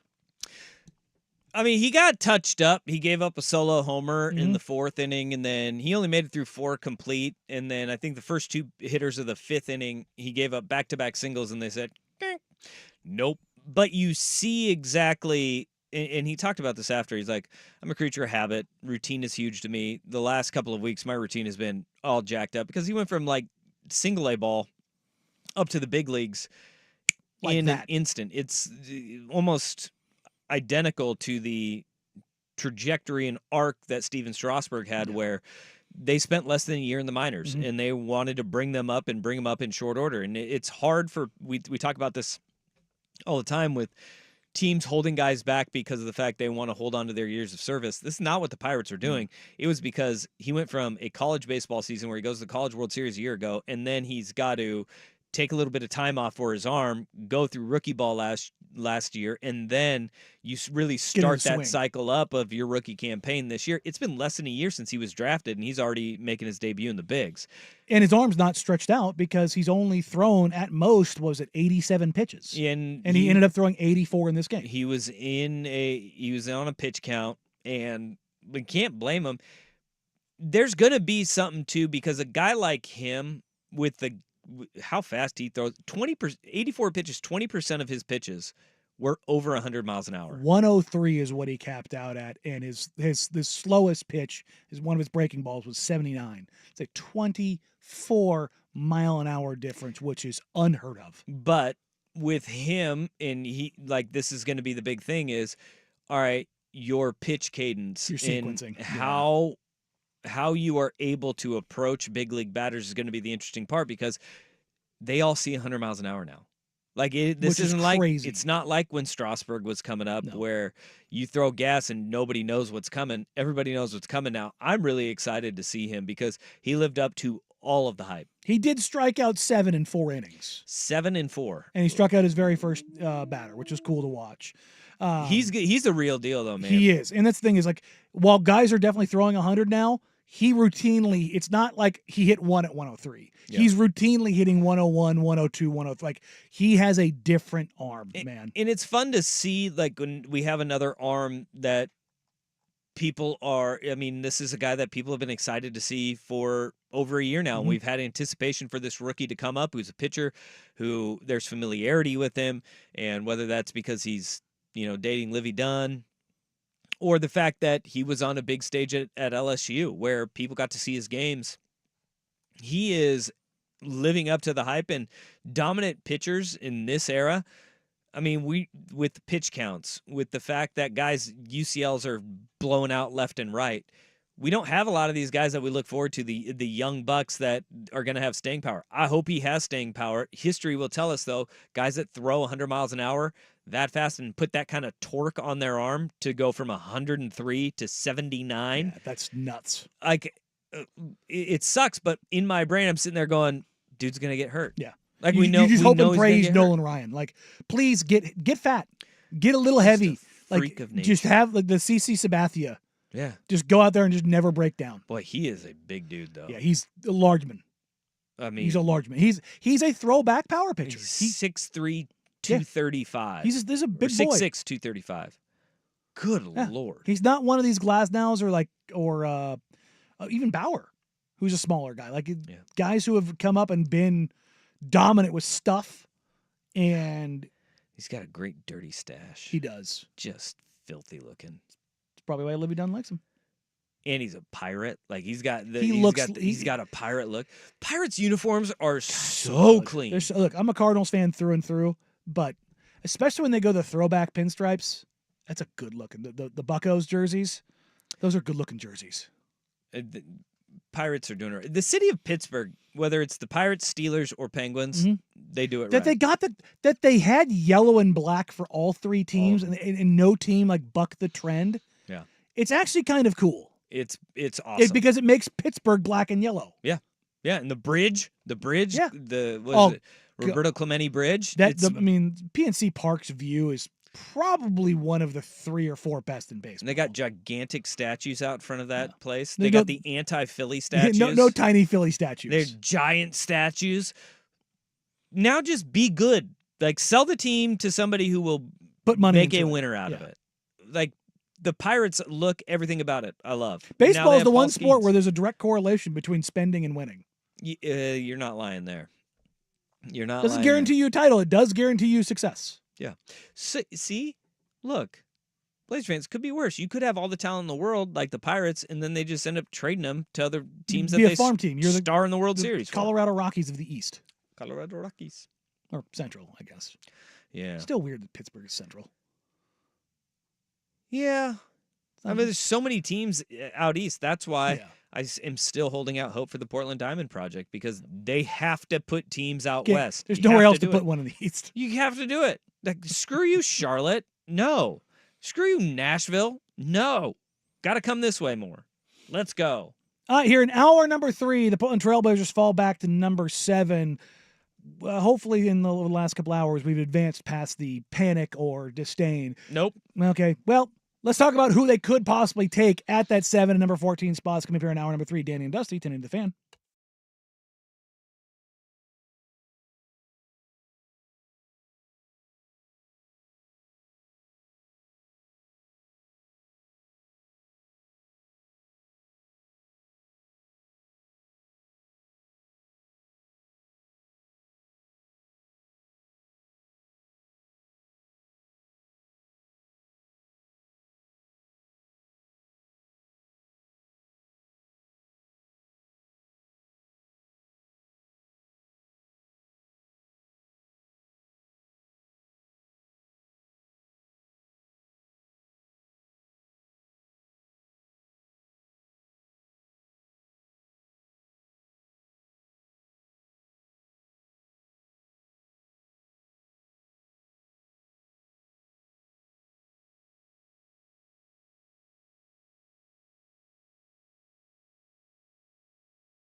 Hour number 3 here on a Monday.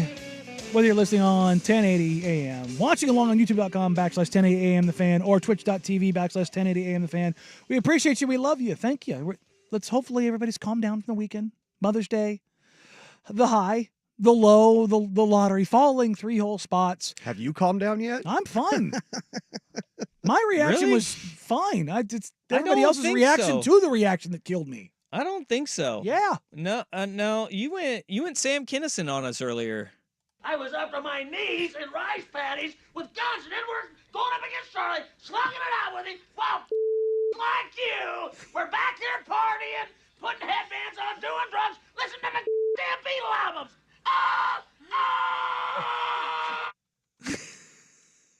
It's pretty close. That was actually really close to what we had. I like it. I mean, I like it. You got all fired up. I'm okay with this. But now that we know where the Portland Trailblazers are picking, they're picking at 7 and 14. What does that mean, and who are they most likely to grab? There's been a collection of mocks that have already come out, and the NBA has gathered them all up, and they're the most common picks at each spot. So at number 1, Alex Sarr. That's a given. I don't think that there's, unless something drastic changes, Alex Sarr is going to be your number 1. Number 2, to the Wizards, Zach Rieseshay, which coming out of the combine, that seems to be the noise. Now, it's prime lying season, but I would imagine Rieseshay is the guy that goes there. Now, the one other alternative there, I could see Washington going for one of the guards, whether that's Topic, whether that's Reed Shepherd or Rob Dillingham. I could see them looking for somebody other than Jordan Poole to be somebody to trigger their offense. Anybody but Jordan Poole. And maybe Kyle Kuzma. Yeah. Well, I mean, Kuzma's fine. He doesn't care about winning, but he's fine. Number 3 to the Rockets is the aforementioned Reed Shepherd, which I've comped him to Fred VanVleet. So having Fred VanVleet's looper is probably a good idea as Fred ages out. Okay. Having a guy who can shoot playoff ball, certainly helpful. Number 4, the Spurs go for Nikola Topic, which they're looking for a guard to pair with Wemby. Oh. That's certainly one that I could see happening. At 5, I'm sorry, Pistons. There's just nobody out there that makes sense for you. Matas Buzelis. That has been the consensus so far. The wing forward from G League Ignite, who measured in at just under 6'8", or excuse me, just under 6'9", barefoot, 197 pounds. Oh, that's a slender feller. Yeah, look, Chet Holmgren 7'1" and 210. And as I discussed off air last week with Dusty, has very long shins. He does have long shins, and it is alarming how long they are. They're like spider legs. I don't get it. Yeah, it's like the thigh to shin ratio is very skewed. It is so weird. Yeah, it's not that he's like don't get me wrong. Chet's a little high waisted, but the ratio that's off isn't like the hip height. It's the shin length. It's super weird when you see him.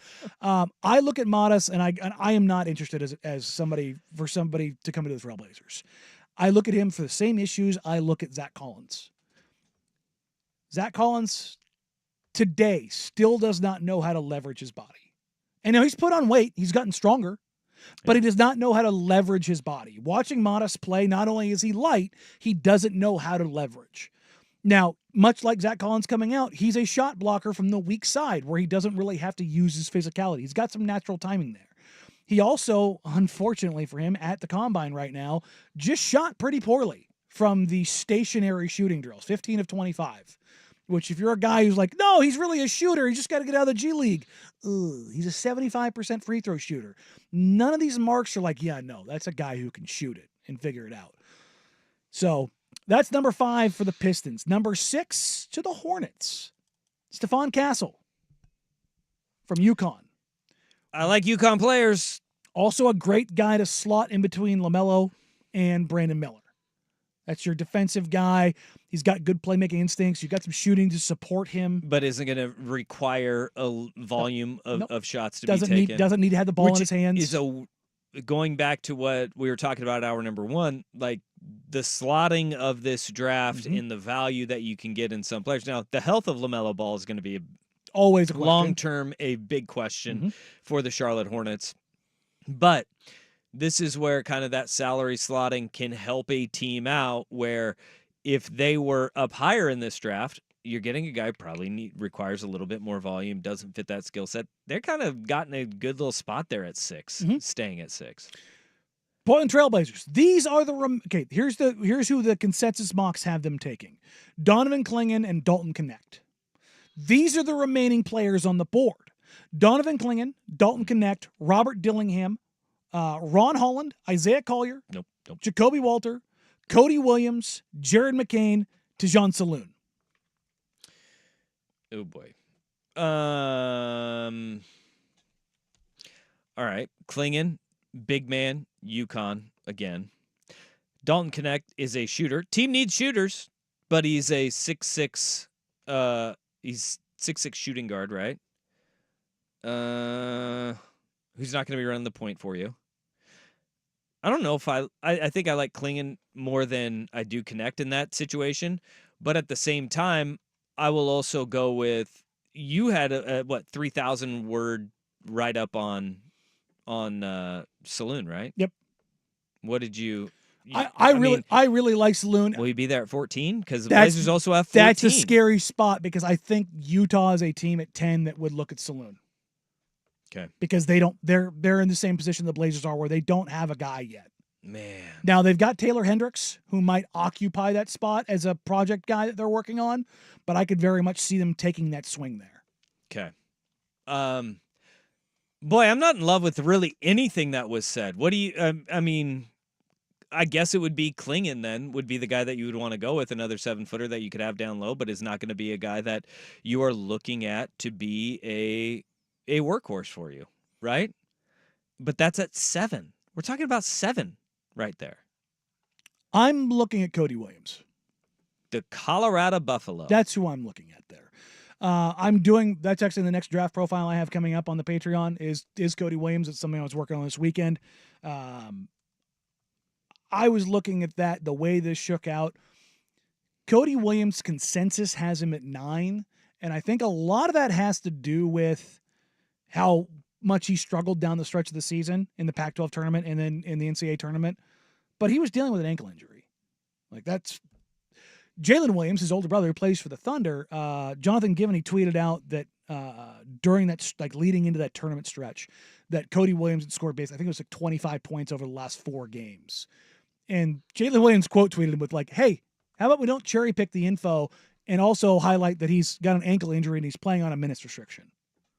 Which, shout out Big Brother for taking care of it, but also those are the things that kind of impact that. And this isn't just my implicit bias towards Cody Williams and like liking his draft profile. The same can be true for Donovan Clingan. Donovan Clingan started the season very poorly, very slowly, because he was coming off of a foot injury where he had put on weight.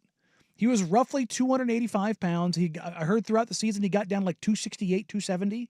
So he dropped like 15, 18 pounds. And as he got healthier and as he dropped weight and as he got more active, he started to produce more. And those are the things that you find out. I mean, if you're deep in the weeds, you start hearing about this stuff during the season. As you get closer to the draft, you start hearing about the intel and the medicals and everything that comes out of that. I was looking at all of the height and weights that are kind of coming through from the NBA combine that's going on right now in Chicago. Now, No Ceilings is kind of been putting all their heights and weights out there. 6'6.5", 178 pounds. Yeah, came in lighter than I thought he was going to come in. That was a surprising thing. So he's and a little bit shorter. He's listed too. at 6'8", so he's 6'7.5". Yeah, because 6'6.5" is barefoot. Yeah, in shoes. But does that worry you at the 3 though, being that slender? Not at his age, because look at his brother and how he filled out. Because the thing you have to remember is Cody's a freshman. Mm-hmm. And that's like, you're like, well, why didn't you say that about Modest? Because I don't look at Modest and Cody as the same type of prospect. Yeah. I look at one guy, Cody Williams, who his defining trait is his ability to get to and finish at the rim. Do you know what he shot at the rim this year? 74%. Okay. Yeah. 74%. That's good. Is insane. That is an elite marker. And it's not dunks. He only had 15 dunks in the season. He's a layup monster, which when you look at, like, when you're projecting, number one, that's touch, that's feel, that's I like IQ. dunks. I do too. But you also aren't relying on athleticism to get to where you need to get to. Right.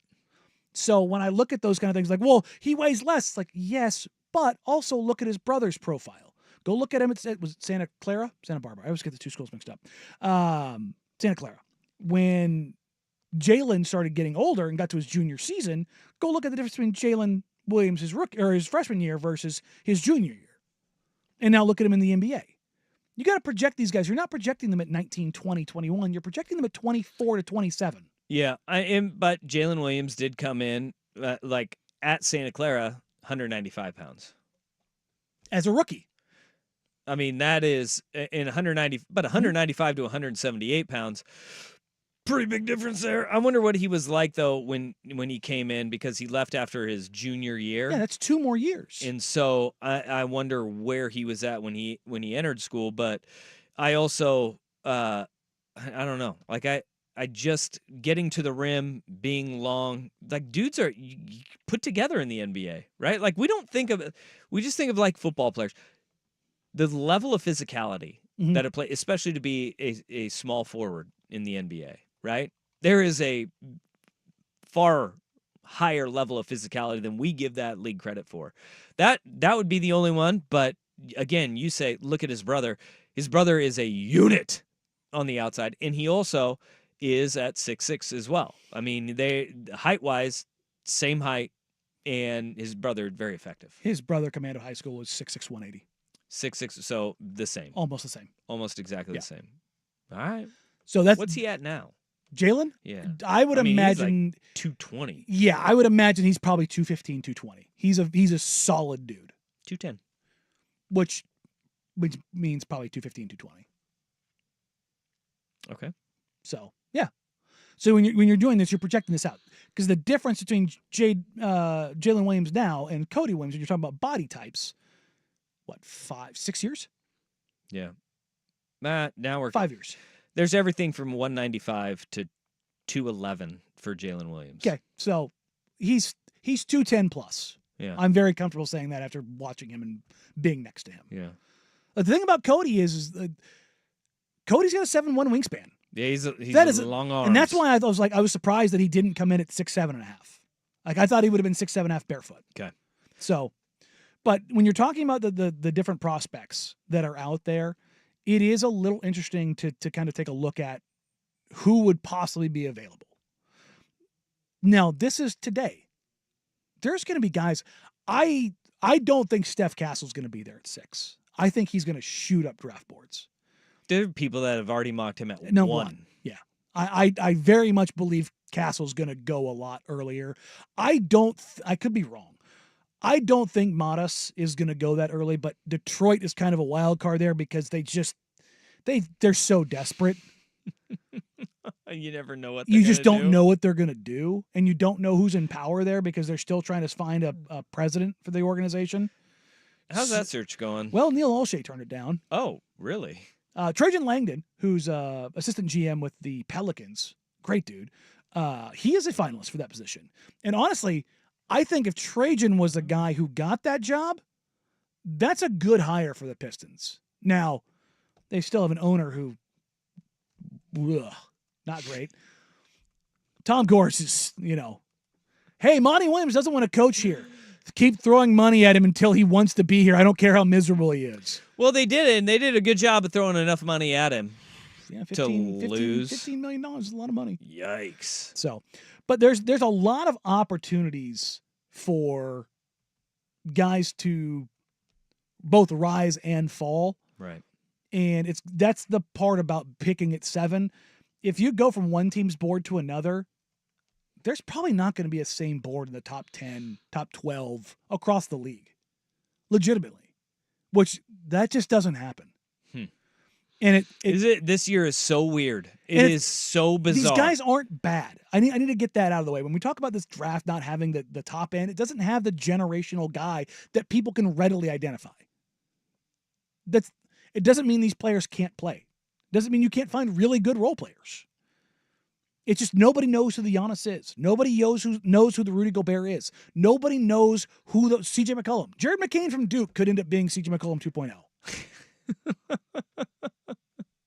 You know? Like that, you just don't know. But what we start doing today is establishing the pecking order through the measurements and the workouts.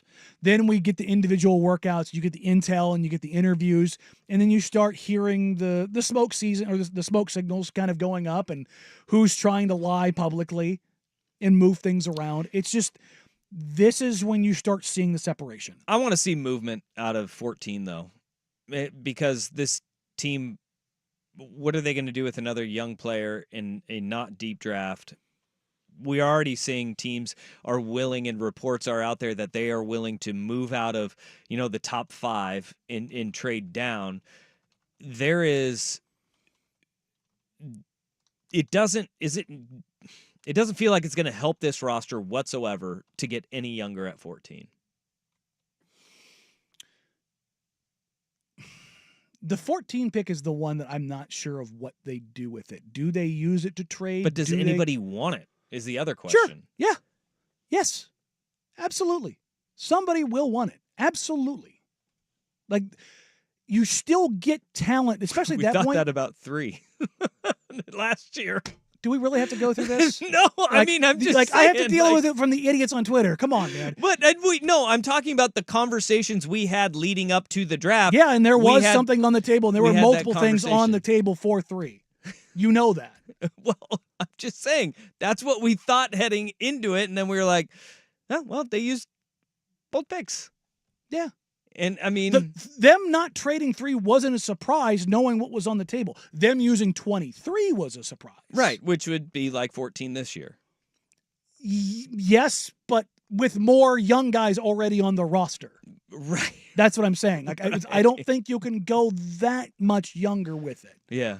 But that's what I was saying, is that I don't know if it helps this team even moving forward, because everybody's contracts are just going to be in this weird little log jam there. And that's why if they were going to use one, I think it would be the 2nd round pick. Yeah. Because of the salary slotting that comes along with it. That's because there's with the way non-guarantees and 3 years versus 5 or 4 years and maxes, even if there is the Arenas rule, there's so many different things that along those lines. Exactly. So, as we kind of progress, we'll have some guests on all throughout the week going through the draft. Kevin Pelton, Kristen Peak, and I'm efforting to bring some guys in from No Ceilings who are currently at the NBA Combine to talk about what's kind of coming out of the Combine behind the scenes. Look, now, if this texture's right, like if you can get Williams and Saloon, that would be a win. Look, if like you hold on to it if he falls all the way to 14. If TJ Saloon is there at 14, go ahead and take him. And look, it doesn't guarantee anything, but on the profiles, those are guys that I like. Yeah. Those kind of meet the criteria. And they're both there. Let me just go ahead and start this bell now, because apparently I didn't start it early enough with Scoot. If they take those guys, they will not be good their rookie years. They will not be good their rookie years. Let me just clarify that now. Both of Cody Williams and Tijon Saloon are swings for development. They will take at least 2 years before you see consistent production type stuff out of them. And that right there is why moving down in the draft is not the worst thing in the world for them, because the expectations are now lowered on what their production will be at 7. And they should be. Yes. So, Blazer fan. That's your spot. All right, coming up, the New York Knicks are holding on by a thread. Can they make it any further than where they are right now with the amount of bodies piling up? Danny and Dusty, today the Fan.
Probably no more fitting music for the New York Knicks right now because it's a bit chaotic.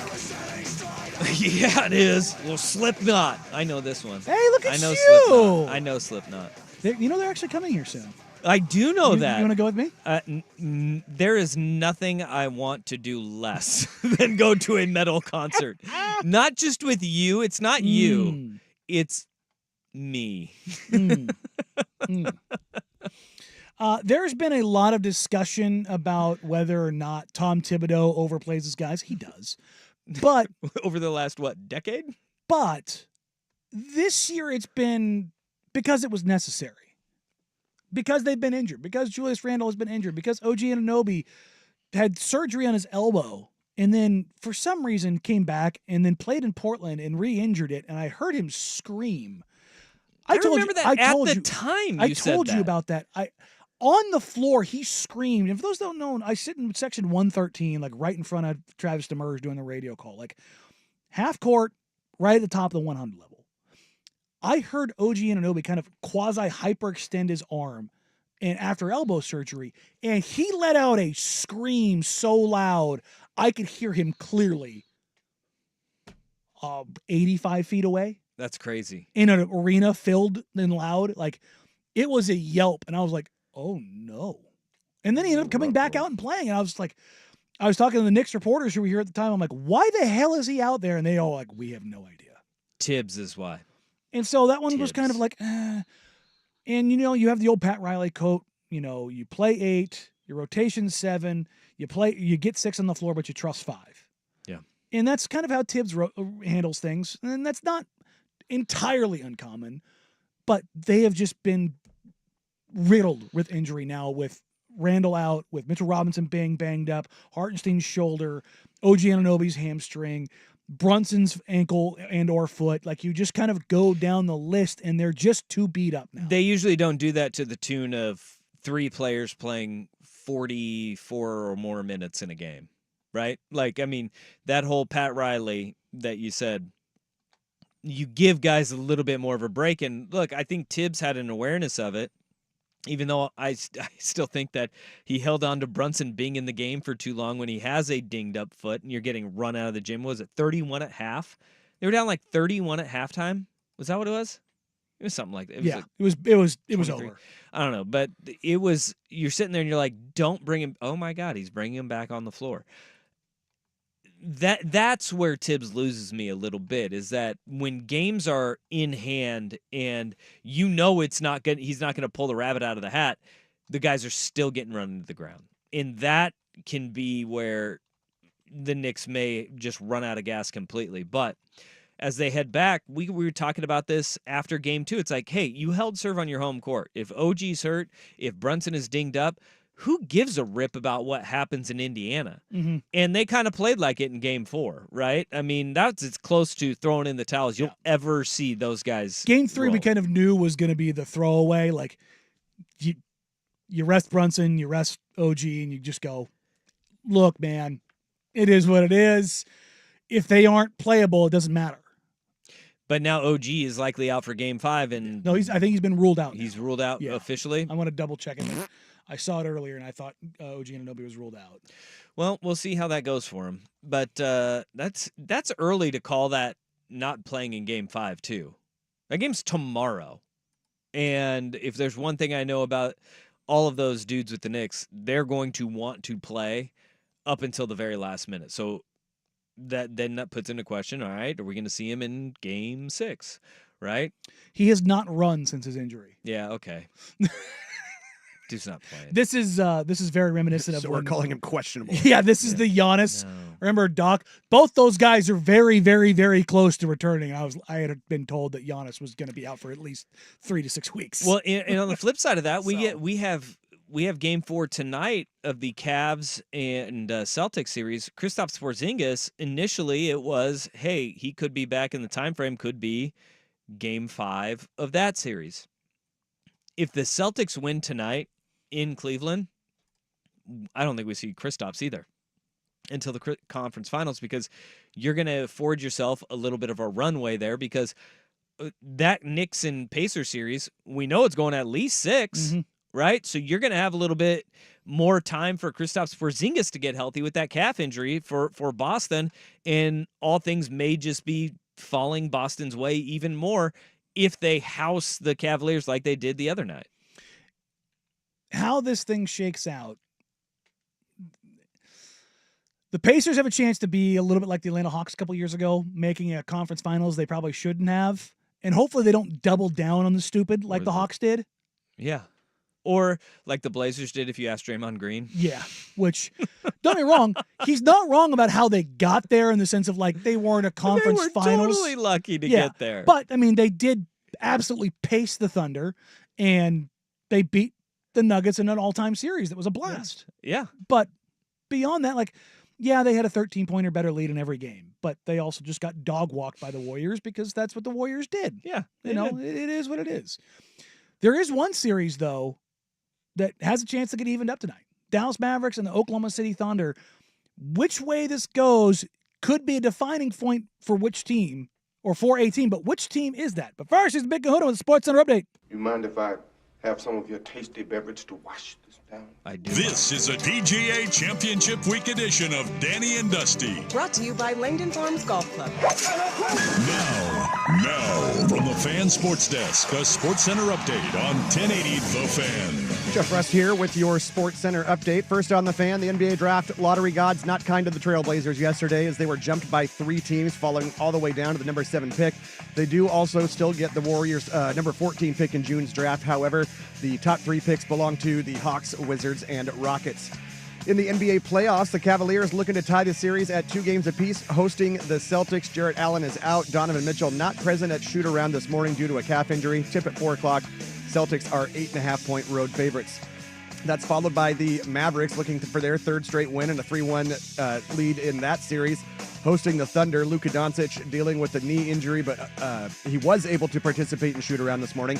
Tip around 6:30. Mavericks are 1.5-point favorites. Both games are on TNT. The Lions reportedly signing quarterback Jared Goff to a 4-year, $212 million extension with $170 million guaranteed, and the Buccaneers have agreed to a 4-year, $84.1 million deal with $45 million guaranteed. With Antoine Winfield Jr., making him the highest paid defensive back in league history. Mariners start a 3-game set this evening with the Royals at T-Mobile Park. George Kirby on the hill for Seattle. Brady Singer for Kansas City. 6:40 first pitch on Root Sports. Mariners hanging on to a half-game lead over the Rangers for the American League West lead. More sports scores and stories in 30 minutes. I'm Jeff Rust at the Fan Sports Desk. Listen live or on demand on the Odyssey app, the Fan's desktop player, or tell your smart speaker to play 1080 The Fan. Tired of getting dinged by subscriptions? We won't send you a bill. Portland's sports leader, 1080 The Fan.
Reminder, it's almost that time of year. The Autotown GMC presents the 10th annual Fan Golf Classic at Langdon Farms Golf Club, happening Thursday, July 11th, and we have morning or afternoon rounds available for you to choose from.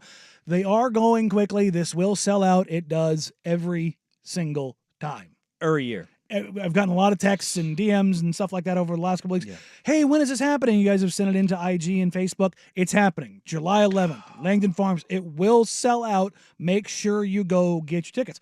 Why? Because you're going to enjoy a unique fan golf experience you've come to expect with the usual array of food and beverages. You can warm up for your round at the Michelob Ultra driving range. Dirt and Sprague, Dusty and I, Primetime with Isaac and Suk will all be there on location, broadcasting live through our shows. And then we will all take our turns then at the lovely Clown Hall. That's right. The par 3 6th, smack dab in the middle of the sun, where I'm sure we will set up a tent again to safely shade ourselves. Absolutely, we will. Absolutely. You know, the Michelob Ultra driving range is going to be key. One, you can hit balls at swag. Which, my God. He'll be out there. I didn't do that last year. I need to sneak over there and do that. The other thing is that, remember, I had my went golfing on Friday. How did it go? Let me shoot. Well, in 93. There you go. But it was a 51-42 because I was coming in hot. Ah, warming up. Okay.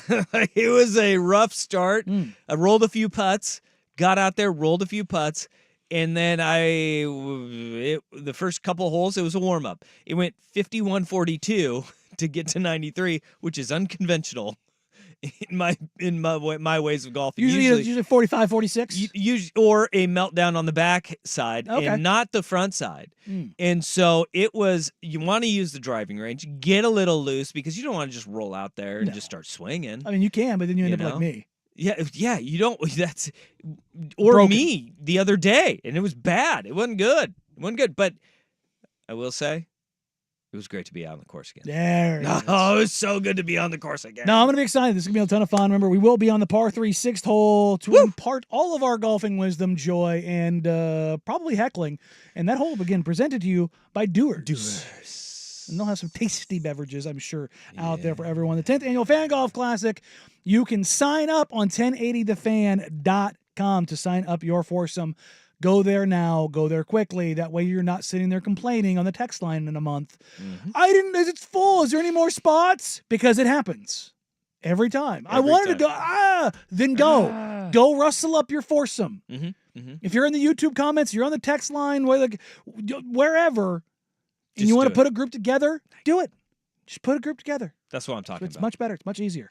All right, speaking of keeping groups together, the Dallas Mavericks are not quite the Phoenix Suns in the point of being entirely leveraged, but they're pretty damn close. They've given up a lot of their draft capital to make things happen, to go get Daniel Gafford, to go get Derek Lively, to get P.J. Washington, to get Kyrie, all to put around Luka Doncic. And Luka Doncic is the machine that makes this work. They're up 2-1 in this series. Oklahoma City is playing with house money. We all knew that coming in, that they have all of this capital to go get somebody. I was like, why didn't they go get somebody? Because they wanted to see what worked and what didn't and what they truly needed to address in the second season, in the playoffs. Well, and this is the thing, is you don't know what your roster is until you get to playoffs. Until you get to the playoffs, you don't know how guys are going to respond. Look at how long it took. The Denver Nuggets are a great example of this, right? I mean, we saw the Denver Nuggets get bounced by the Portland Trailblazers in the conference semifinals. And they've reworked, retooled. They went through their lumps in the playoffs, and it ended up paying off with the championship for them last year. You see this with any team that builds with a young core, and I think Minnesota saw this by getting to the play-in and realizing, oh, no, one, Pat Bev ain't it. We need to go out and we need to get a guy like Rudy Gobert who can be an anchor for us and can solidify our front court alongside Karl Anthony Towns, because we can't just rely on Cat to be that dude. And now it's Oklahoma City's turn. And the capital that they have is insane when you talk draft-wise. I mean, would you be shocked if they stood pat and said, you know what, we're going to try to run through things next year too, and then in 2025 be like, wow, we got all this draft capital as well? Because in 2025, don't they have 2 first-round picks?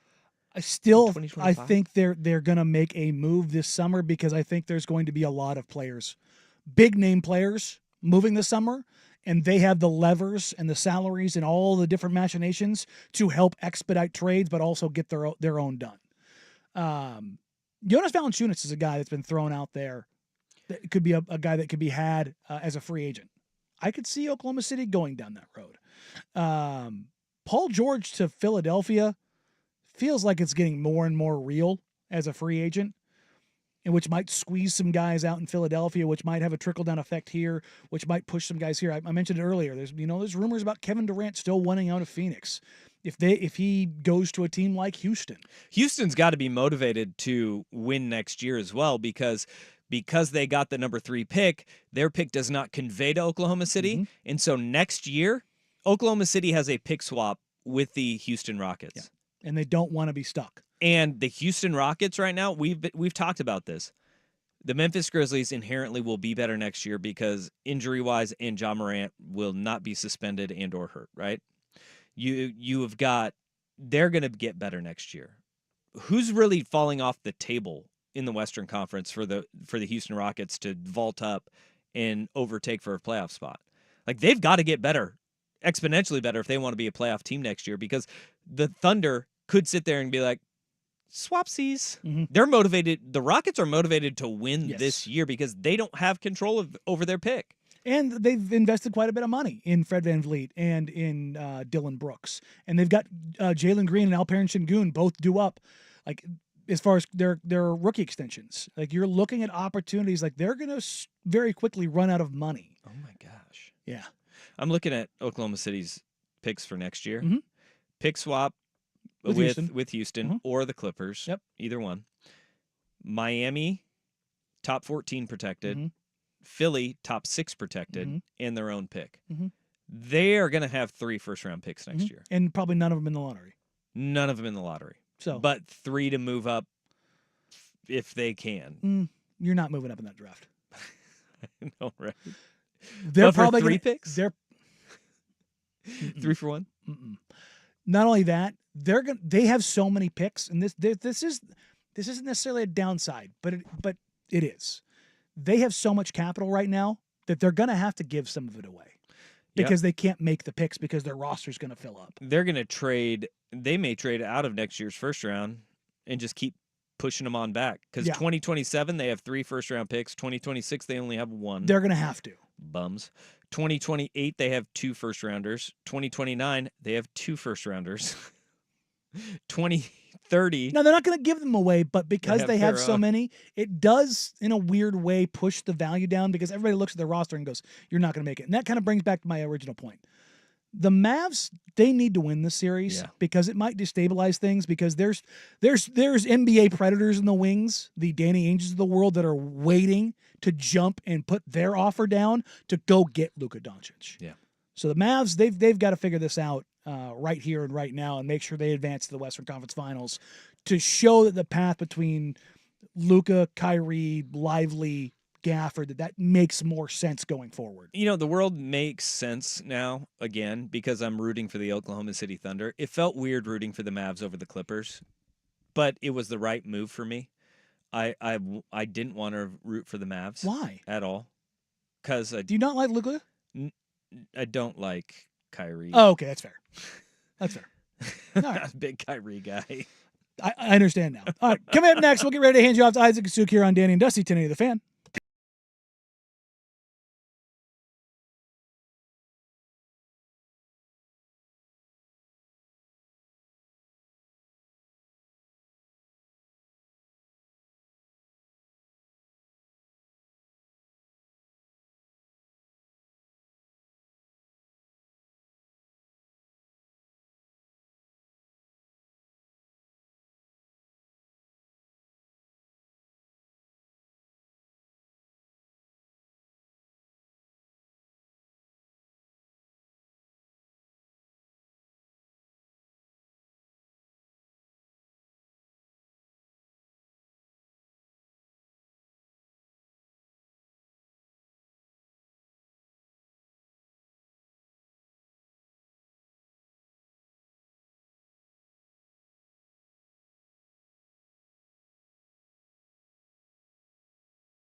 It's the NBA's version of the Underwear Olympics, currently ongoing in the Combine. It's one of my favorite times of the year. Don't watch Zach Edey run. I was just going to say, Zach Edey, Don't.